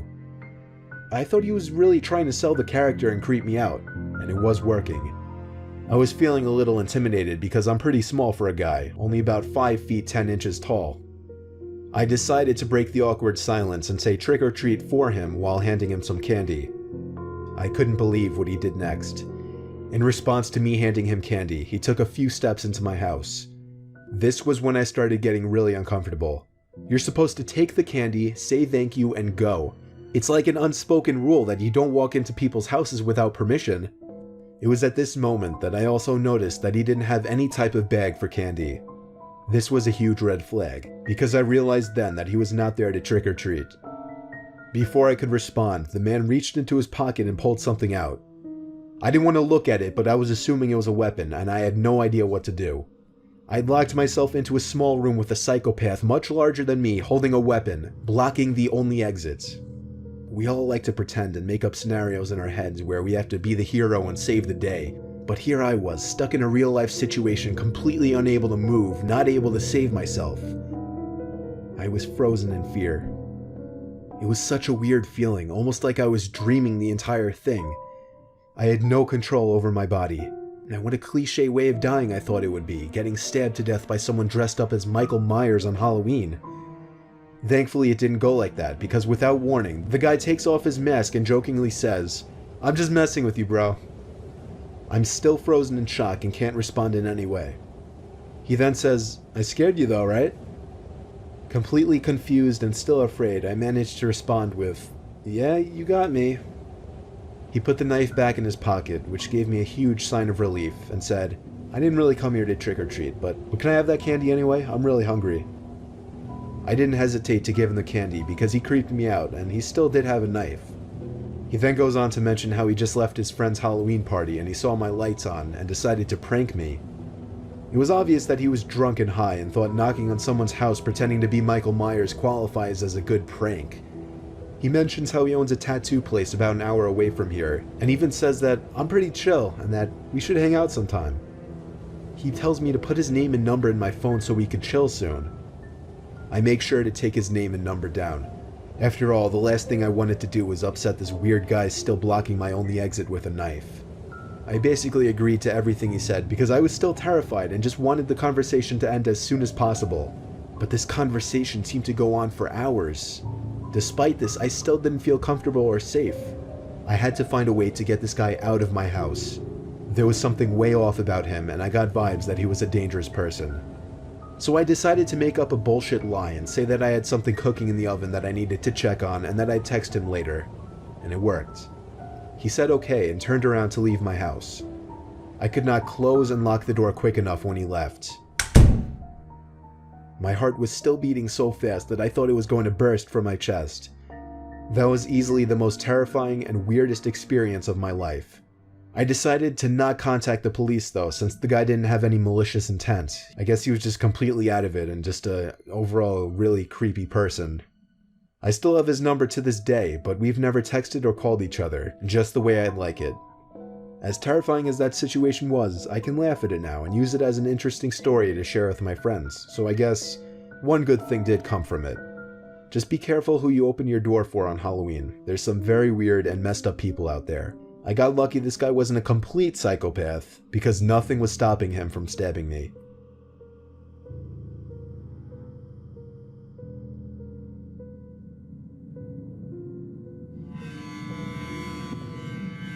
Halloween used to be my favorite holiday, but ever since one not-so-sweet round of trick-or-treating, I've kind of switched over to liking Christmas the most. 2006, I was 14 years old. Me and Johnny, my best friend at the time, were going trick-or-treating together. I remember it was a Tuesday night, so everyone had school the next day. That meant the craziness with the teenagers going around with TP and shaving cream wasn't as extreme, nor was anything really. My parents wanted me back by 11 o'clock the latest, same with Johnny. It was around 8:30, I would constantly check my wristwatch. We were down a bunch of blocks close to the woods and the highway by the east end of town. This would likely be our last year of trick-or-treating, so we were trying to get as much candy as possible. We rang doorbell after doorbell. As the night wore on and the amount of kids outside lessened, the number of people answering their doors also decreased. Then it started to drizzle, and that's when it really became a ghost town outside. But that didn't stop us. We were now 3 houses down from the house that was commonly known around there as Hell House. It was nicknamed this because of the alleged murder that happened inside decades ago, plus the fact that the house looked like it was built over 100 years ago and stuck out from the other houses 2 miles away. There was even a whole webpage dedicated to the house with a little lore behind it. I don't really remember the full details anymore. The website is down now, but at the time nobody seemed to know if anybody lived there or not. At the time I was sure the neighbors knew, but we didn't live very close to the house. Long story short, me and Johnny were feeling brave and cocky, so we hopped the creepy fence surrounding the seemingly abandoned property and walked up to the stoop, which was made out of ancient and worn-out looking red bricks. We knocked on the door a few times since there was no doorbell. The drizzle turned to rain, and we suddenly didn't want to move out from under the front awning. Johnny jokingly knocked on the door again, but my focus was shifted to walking home in this rain. Suddenly, a loud thud made us both jump. Johnny said it sounded like it came from a window upstairs, to which I replied, "Let's leave." We walked quickly back down the red brick pathway, hopped over the front black, graveyard-like gate, and stopped to look back at the house on this dark, rainy Halloween night. Johnny bumped me on the shoulder and pointed to the upper middle window of the house, and I felt like my heart dropped from my chest when I saw somebody clear as day staring down at us. Only there was something so disturbing about this person's face. I couldn't tell what it was through the rain and foggy window, but I swear that face and just this whole scene seemed like something you would see in a horror movie. We both jumped once again when the person at the window quickly and aggressively turned and seemingly ran away from the window. All we could assume was that they were coming outside after us. We quickly went to hide by the neighbor's fence, which was facing the backyard of the house. The sound of the rain thankfully masked the sound of our breathing and whispering. This neighboring fence was made of wood and had a bunch of holes, allowing us to peek through to the lawn next door. Suddenly, the entire fence started to shake a little, yet we couldn't see anyone on the other side, and we were certain it wasn't us who had done it. Johnny and I agreed it was time to make a run for it back to my house. We both stood up, and when we turned to run, I saw something at the edge of the fence. At first I was confused as to what it was due to the darkness, but it soon hit me that this was a person leaning over to this side of the fence, exposing their body down to their waistline with one arm reaching around the fence. The way this person was positioned and staring at us made for a horrifying scene and memory. We dropped our candy bags and ran for it. After running 5 blocks and my getting a few cuts and bruises from tripping twice in the rain, we got back to my house. We agreed not to say a word given that what we did could probably get us in trouble. The really scary part is the next day after school, we went to go ask some of the neighbors over there if they knew who lived there, and they all gave the same response. They had no idea if anybody lived there or not. They never saw a car in the driveway or anybody outside. One of the neighbors even pointed out that the house had a for sale sign very briefly a few months prior, but disappeared within a few days. We told all of the neighbors our story, and they were all very disturbed by the news. I moved out of that neighborhood in 2007 the next year, and I've never had to worry about the story behind that house or who was living there since. All I know is something strange was going on inside of that house, and I kind of wish I found out what.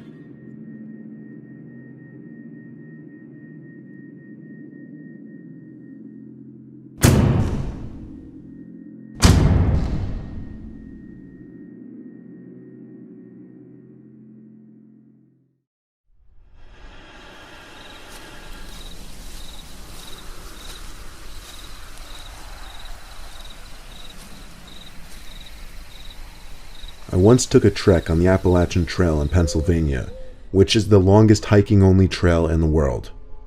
I went it alone just for fun. I went late in the fall though, so it was cold and there weren't many other people hiking. In fact, I think I only ran into like 2 other people going the opposite way. The part of the trail I was on was in thick forest, and it was definitely a scenic walk. The trail ran alongside a small river, and nothing could be heard but the sound of the flowing river and the early morning birds chirping. It was time for me to sit down and take a break, so I found a big rock sitting aside the river and sat down on it. I took a sip of my Gatorade, and then I could swear I was hearing a baby's cries coming from the distance. It was coming from further down the trail in the direction I was walking. Of course, I had to get up and follow the sound of it, because of that off chance that a baby was stranded in the woods alone.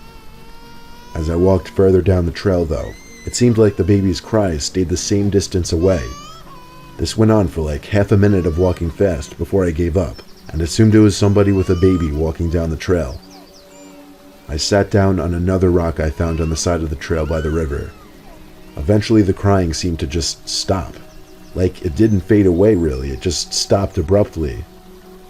I sat on that rock for 5 minutes, just taking in the nature and taking a few videos on my phone. That's when I heard footsteps approaching nearby. Expecting to see another hiker walking the trail, I saw some frantic-looking woman hurrying over to me. She came so fast and so close that it actually scared me. She stopped uncomfortably close to my face and started screaming at me, "Have you seen my baby?" I calmly told her I heard a baby crying not too long ago, and told her to follow me. We walked quickly down the trail in the direction I was chasing the sounds of the baby earlier. I looked back every few seconds to make sure she was keeping up with me. Eventually I summed up the nerve to ask her how on earth she lost her baby, but she didn't answer. So I turned around again and stopped when I saw she was gone. And the weird thing, she was right on my tail just 10 seconds ago. I screamed out for her a few times, but the only sounds around me were the sounds of the birds chirping and the river. I figured even if she trailed off away from me, I would at least still be able to see her in the distance. I stood there for a long time deciding what to do next. Just move on with my life and continue the trail, or walk back and try to find this woman. I did one more quick 180-degree scan of the area we just came from, and what I saw next may not sound very disturbing, but it was disturbing to me in that very spot. I saw the woman standing across the river, arms hanging lifelessly at her sides, and she was looking at me. Not saying anything, not moving a muscle, blank expression. Just standing like a statue, watching me. I had made up my decision right there, and that was to move the hell on with my life right there. I walked as fast as I could away from there until my calves hurt from walking so fast for so long. Eventually, I made it back to my car after looping around another trail. I cut the hike short after what happened. I was truly unsettled by it and even started to question my sanity. Like, did that actually even happen? It seemed so unreal, and yet, at the same time, it felt real in the sense that I lived it. I just want to know if anyone else who hiked the Appalachian Trail had any kind of freakish experiences like this.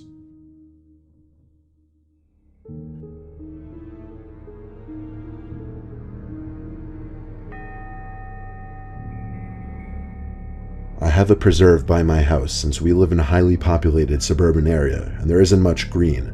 It's a huge preserve with miles and miles worth of biking and hiking trails. So long story short, one night in 2016 at like 11 at night, I decided to go for a run. I'm weird in the sense that I like to avoid people when I go for runs. That's just how I am. I held my phone with a tight grip with the flashlight on and started my run at the edge of the preserve onto the dirt hiking trail. I felt I had more energy running at night too. It was weird, I don't know how to describe it. There were no lights at all, it was all just nature. There was also a dead body that came up in the previous week in the preserve, but I didn't really let that concern me too much since I live in one of the safest neighborhoods in the state. It was also a weeknight, so there was literally no one else in this preserve but me. Well, that's at least what I thought. I got tired after about 10 minutes of running. Yeah, I used to be out of shape. I had to catch my breath, so the first bench I found, I sat down on. I have to admit, it was creepy as hell being in a pitch black preserve like that all alone. It feels the same as being alone in the middle of a forest. There were weird sounds coming from all around, and to be quite honest with you, it was scaring me. Of course, most of them were animals, so when I heard leaves and sticks crunching nearby, I assumed it was a raccoon or fox or something. But anyone's worst nightmare came true when I noticed something tall hiding behind one of the trees. I couldn't quite tell what it was because an iPhone's flashlight is only so bright. I stood up and walked a little closer, and I was kind of doing a crouch walk because for some reason I thought that would make me more low-key. I got close enough to where I saw a hand wrapped around one of the trees. The hand was in a white glove though. I felt like my heart sank, like I was suddenly in a life or death situation before I could even see who was behind that tree. Then they finally decided to reveal themselves. Someone dressed as a clown stepped into the range of my flashlight. I wanted to wait until now to mention this was back during the clown epidemic in 2016. From what I could see in the little light I had, this person went all out with his clown costume, from the makeup right down to the clown shoes. The most disturbing part was the bat with a large foot-long spike wedged through it that he was holding. His head was angled down to give a more menacing, terrifying look, and he walked very slowly towards me. I had only one option, and that was to run as fast as I could, even though I was already so tired. I didn't run on the trail. Instead, I ran into the woods until I felt like I was going to puke. Then I shut off the flashlight and crouched down behind a tree. I heard running zoom past me maybe 10 feet away. When the footsteps faded away into the distance, I ran back to the trail and ran all the way back the way I came. And I actually puked by the time I made it to the street just from running so much. I didn't mention it before, but everyone figured that the dead body found the week before was linked to the clown epidemic. It should go without saying I stayed away from the preserve for a while, and I definitely never went in there past dark ever again.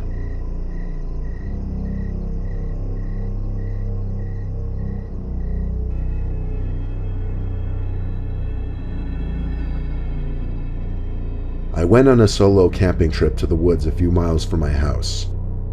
After setting up camp and eating, I took a half-hour nap in my tent and went for a hike. It was a normal hike in a rather quiet forest, until I thought I could hear footsteps nearby. I could have just chalked them up to being the footsteps of an animal, but they kind of sounded human-like, if that makes sense. Considering how deep into the woods I was and how far from any real urbanization I was, it would definitely be odd to cross paths with another person there. I didn't go looking around for anyone though, I just continued with my hike. When I got back to my tent, the first thing that I noticed was that the zipper to my tent was undone and the door flap was open. Right away, my heart was racing at the thought of someone having been in my tent. I checked to make sure that nobody was still in there first, and then went inside to see that my bag had been gone through. Surprisingly, nothing was taken though. I contemplated packing up and moving spots, but I figured it was pointless. Whoever came already scoped out the place and left, therefore they wouldn't have a reason to come back. Fast forward to that night when I finally got in my tent to go to sleep. A few minutes after getting in my sleeping bag, I heard a noise. The first time I heard it, I had no idea what it could be, but the second time I heard it, it sounded like a staticky breathing sound. I sat up and looked around my tent, and at that point it went silent. So after sitting up with my heart racing for a decent while, I laid back down and tried to move past it. But after not even having my eyes closed for 10 seconds, I heard it again.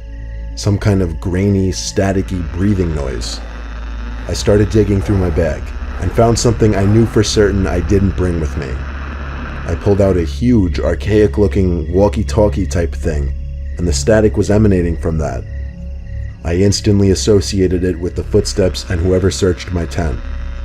But all I was thinking was, why would they put that there? Just then the static stopped and there was a breathing sound once more coming from the big walkie-talkie type thing. And then in a deep, almost unintelligible whisper, I heard the words, "I'm outside your tent." It's crazy how in just a couple seconds your whole world can change, and how your whole body can become overcome with fear. I frantically pressed buttons on the oversized walkie-talkie until it finally seemed to turn off.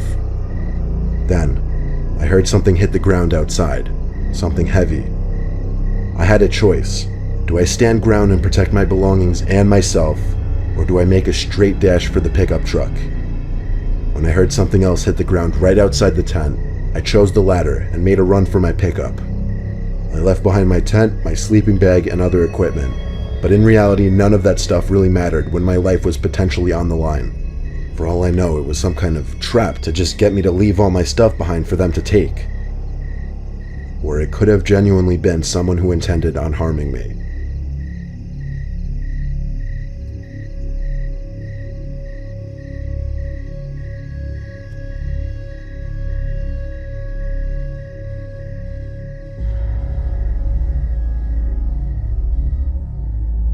Years ago, I did a somewhat lighthearted video about the creepiest children's drawings.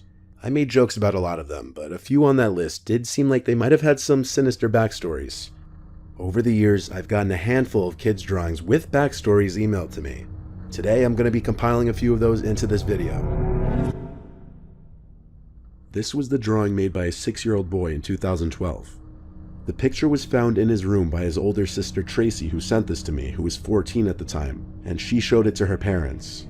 In the picture is the family around the dinner table, drawn in a typical 6-year-old skill level. The reason Tracy showed it to her family is because she could recognize all the family members at the dinner table, even the family dog and cat. Who she couldn't recognize was the man sitting on the floor kind of behind the table. Tracy said in her emails to me that when she was asking her little brother who that man was, he kept shrugging his shoulders and saying he's not allowed to tell. The man was drawn to be dressed in all black and has reddish brown curly hair, as you can see. Because of her little brother's refusal to explain who that fifth person in the picture was, she showed it to her parents, explaining that he likely had an imaginary friend or was pretending to be seeing ghosts. After the parents confronted the child at dinner asking who the man in the picture was, the boy made a pouty face and shrugged his shoulders. He did this anytime they asked, with the most detailed answer from his mouth being, "I'm not allowed to tell." The parents, specifically the dad, weren't fazed by it, as really a 6-year-old could draw anything and create some kind of crazy story in their head behind it. Tracy would be responsible for watching her brother often when their parents weren't home, and one day when she was left in charge of watching him, she heard her brother talking to someone in his room. Upon getting to his room, she learned he was just playing with his toy car set on the floor, talking to most likely himself as he played. Tracy asked if he was talking to anyone. He looked at her and shrugged his shoulders again, pouting his face. Tracy then noticed some candies on the floor of her brother's room, a specific kind of green apple flavored candy that she'd never seen her mother buy before. She asked him where he got this, and he ignored her, going back to playing. Tracy took the candies, and that angered her brother, yelling, "Give them back." She waited until her parents returned home to ask if either of them had bought the unusual candy. Since the boy was only 6 and it was summer break, aka receiving the candies at school wasn't even a possibility, the random candies appearing in the boy's room became a concern. Even as the boy was scolded and pressed by his parents as to where he got the candies from, he still just made his pouty, angry face and ignored them. The boy was grounded by his father until he would answer the question, so he wasn't allowed to leave his room. The family checked the closets in his room, under the bed, even the closets outside of the room. The idea that someone was inside of the house was out the window. On that same night that he was grounded, Tracy sat close to her bedroom door instead of on her bed, so that she would easily hear if and when her brother in the next room would start talking. And sure enough, when he did, which to note was way past her brother's bedtime, she jumped up and ran to his room, opened the door, and saw her little 6-year-old brother standing at his open window talking to a man who looked as though he were about to climb into the room. Tracy screamed for her mom and dad, causing the man at the window to flee, and her brother began to cry. Once Tracy told her parents that a man was talking to her brother through his window, the police were called. The boy still refused to talk at first, but with the police there, he eventually said that his friend told him not to tell anyone about him, or that he couldn't come and play anymore. When asked his friend's name and age, he said he didn't know. When asked what the two of them would do, the boy said he would come with snacks and candies for him and just play with toys. When asked how they met, he said they met in front of the house one day when the man stopped on his bike and gave him some candy. After offering to come back with more candies and snacks, Tracy's brother told him which bedroom window was his, and that's when this started. Submitted to me all the way back in 2015, this was sent by a mother of 2 children, a 6-year-old boy and an 8-year-old girl. Almost every night between the hours of 12 and 5 a.m., the boy would come to the parents' bedroom crying that he's scared because someone or something was in his room at the edge of his bed. The boy would claim that every night the person or thing would come out from his closet and move to the same spot at the foot of his bed and just stand there not moving. The first few times the parents would check the boy's bedroom just to make him feel better. The closet door would always be opened. When questioned why the closet door was always open when it was supposed to be shut, he would claim that it was because he was telling the truth about the thing in his closet. Every time the parents would show their son that the closet was empty, he would go back to sleep. Their 8-year-old daughter never had any similar issues to this. For a few nights, the parents would let him start sleeping in their room on the floor with a blanket. Eventually though, after this had been going on for too long, the parents decided to humor him one more time and asked him to draw what the thing at the foot of his bed looked like. His drawing sent chills down his parents' spines. In the drawing was some grudge-like figure that seems like it would be enough to give a grown man nightmares, let alone a 6-year-old boy. There also appears to be something at the window, and when questioned about this, the boy said that he sees it at the window sometimes too when it's not at the foot of his bed. The parents' solution to this was moving their son's bed to the spare bedroom across the hall that didn't have any big closets. The mom who submitted this couldn't help but get a little creeped out herself at the drawing, and every time he would come crying to their room in the middle of the night. This third and last one is a little different in that it's a mix of drawings and writing, and there's 3 different pages of it. This was found by the new babysitter of an 11-year-old boy named Rocco in Ottawa, Canada. The babysitter, who I'll refer to as Alyssa, was needed while the parents of Rocco were away for a week. According to Alyssa, Rocco was very quiet and kept to himself most of the time. He would stay in his room for a majority of the day, and would only come out to get food from the fridge or to go downstairs to play video games. Alyssa tried to befriend the child the first day, but eventually gave up after realizing Rocco either didn't like her or was just a very unfriendly, creepy kid in general. Alyssa would spend the majority of her shifts doing schoolwork and watching movies. She knew Rocco had an obsession with guns because of the amount of toy guns he had. They would lay across the house in varying rooms, ranging from Nerf guns to airsoft guns to varying types of toy guns. Alyssa had never been in Rocco's room yet though, but one night when Alyssa was having trouble sleeping, she heard Rocco sneak into her designated bedroom and was just standing by the doorway. She sat up in her bed and asked Rocco if something wrong. Then she just closed the door quickly and she heard him running back to his room. The next day, Alyssa went into Rocco's room for the first time. Rocco wasn't in there and the light was off. This meant he was in the basement playing video games, as those were the only 2 rooms he'd ever be in according to Alyssa. He didn't even seem to seek hanging out with friends. Sprawled out on Rocco's floor were a bunch of papers. The first piece of paper that caught her attention was this drawing of a handgun. It wasn't anything really alarming, it just further demonstrated his fixation on guns. Alyssa dug through the papers though, and found 4 pieces of paper stapled together with 3 different staples. They formed what could best be described as a little storybook. The first page looked to be the cover page, titled The Babysitter. Immediately Alyssa assumed this little book was about her. But not wanting to get caught reading it, she took pictures of each page of the little booklet, as well as a picture of the handgun drawing, and left the room to go read it on her phone elsewhere. These were the pictures she had taken. This was the second page. Rocco wrote on it, "It was a regular day in the house, when Mom and Dad brought over the babysitter for the first time. There's something about her that I hate. I think it's how ugly she is. She's a huge nerd, I don't want her in the house. Not sure why my mom and dad hired her. I think I'm gonna have to kill her." The drawing on the page is what's supposed to be Alyssa sitting on the couch on her phone, and Rocco spying on her through the doorway. This was the next page. It's day 3 and she's still here. Parents think I'm a baby or something that needs an annoying, ugly babysitter that eats all our food and drinks. In this drawing, Rocco appears to be grabbing a kitchen knife while Alyssa's in the fridge. The child's disdain for his babysitter becomes increasingly apparent in a disturbing manner. But the next and last page is by far the worst. It says, "She caught me sneaking into her room. I have to be quieter next time." The picture is quite obviously Rocco holding a knife behind his back while Alyssa lay asleep in her bed. The implications of this picture are beyond transparent. Alyssa returned to Rocco's room while he was still in the basement, and lo and behold found a small kitchen knife on his bedside nightstand. Alyssa sent the pictures of the drawings and knife to Rocco's parents and then called them. At first the parents tried to convince her he must be joking around, but but they were apparently easily convinced that Rocco could have monstrous intentions. They had Rocco's grandmother take over that same day. Alyssa left the house never informing the police or any other authorities. She accepted her payment for the 2 weeks that night, and she accepted the parents' apologies, but not without recommending that they take their son to get some serious help.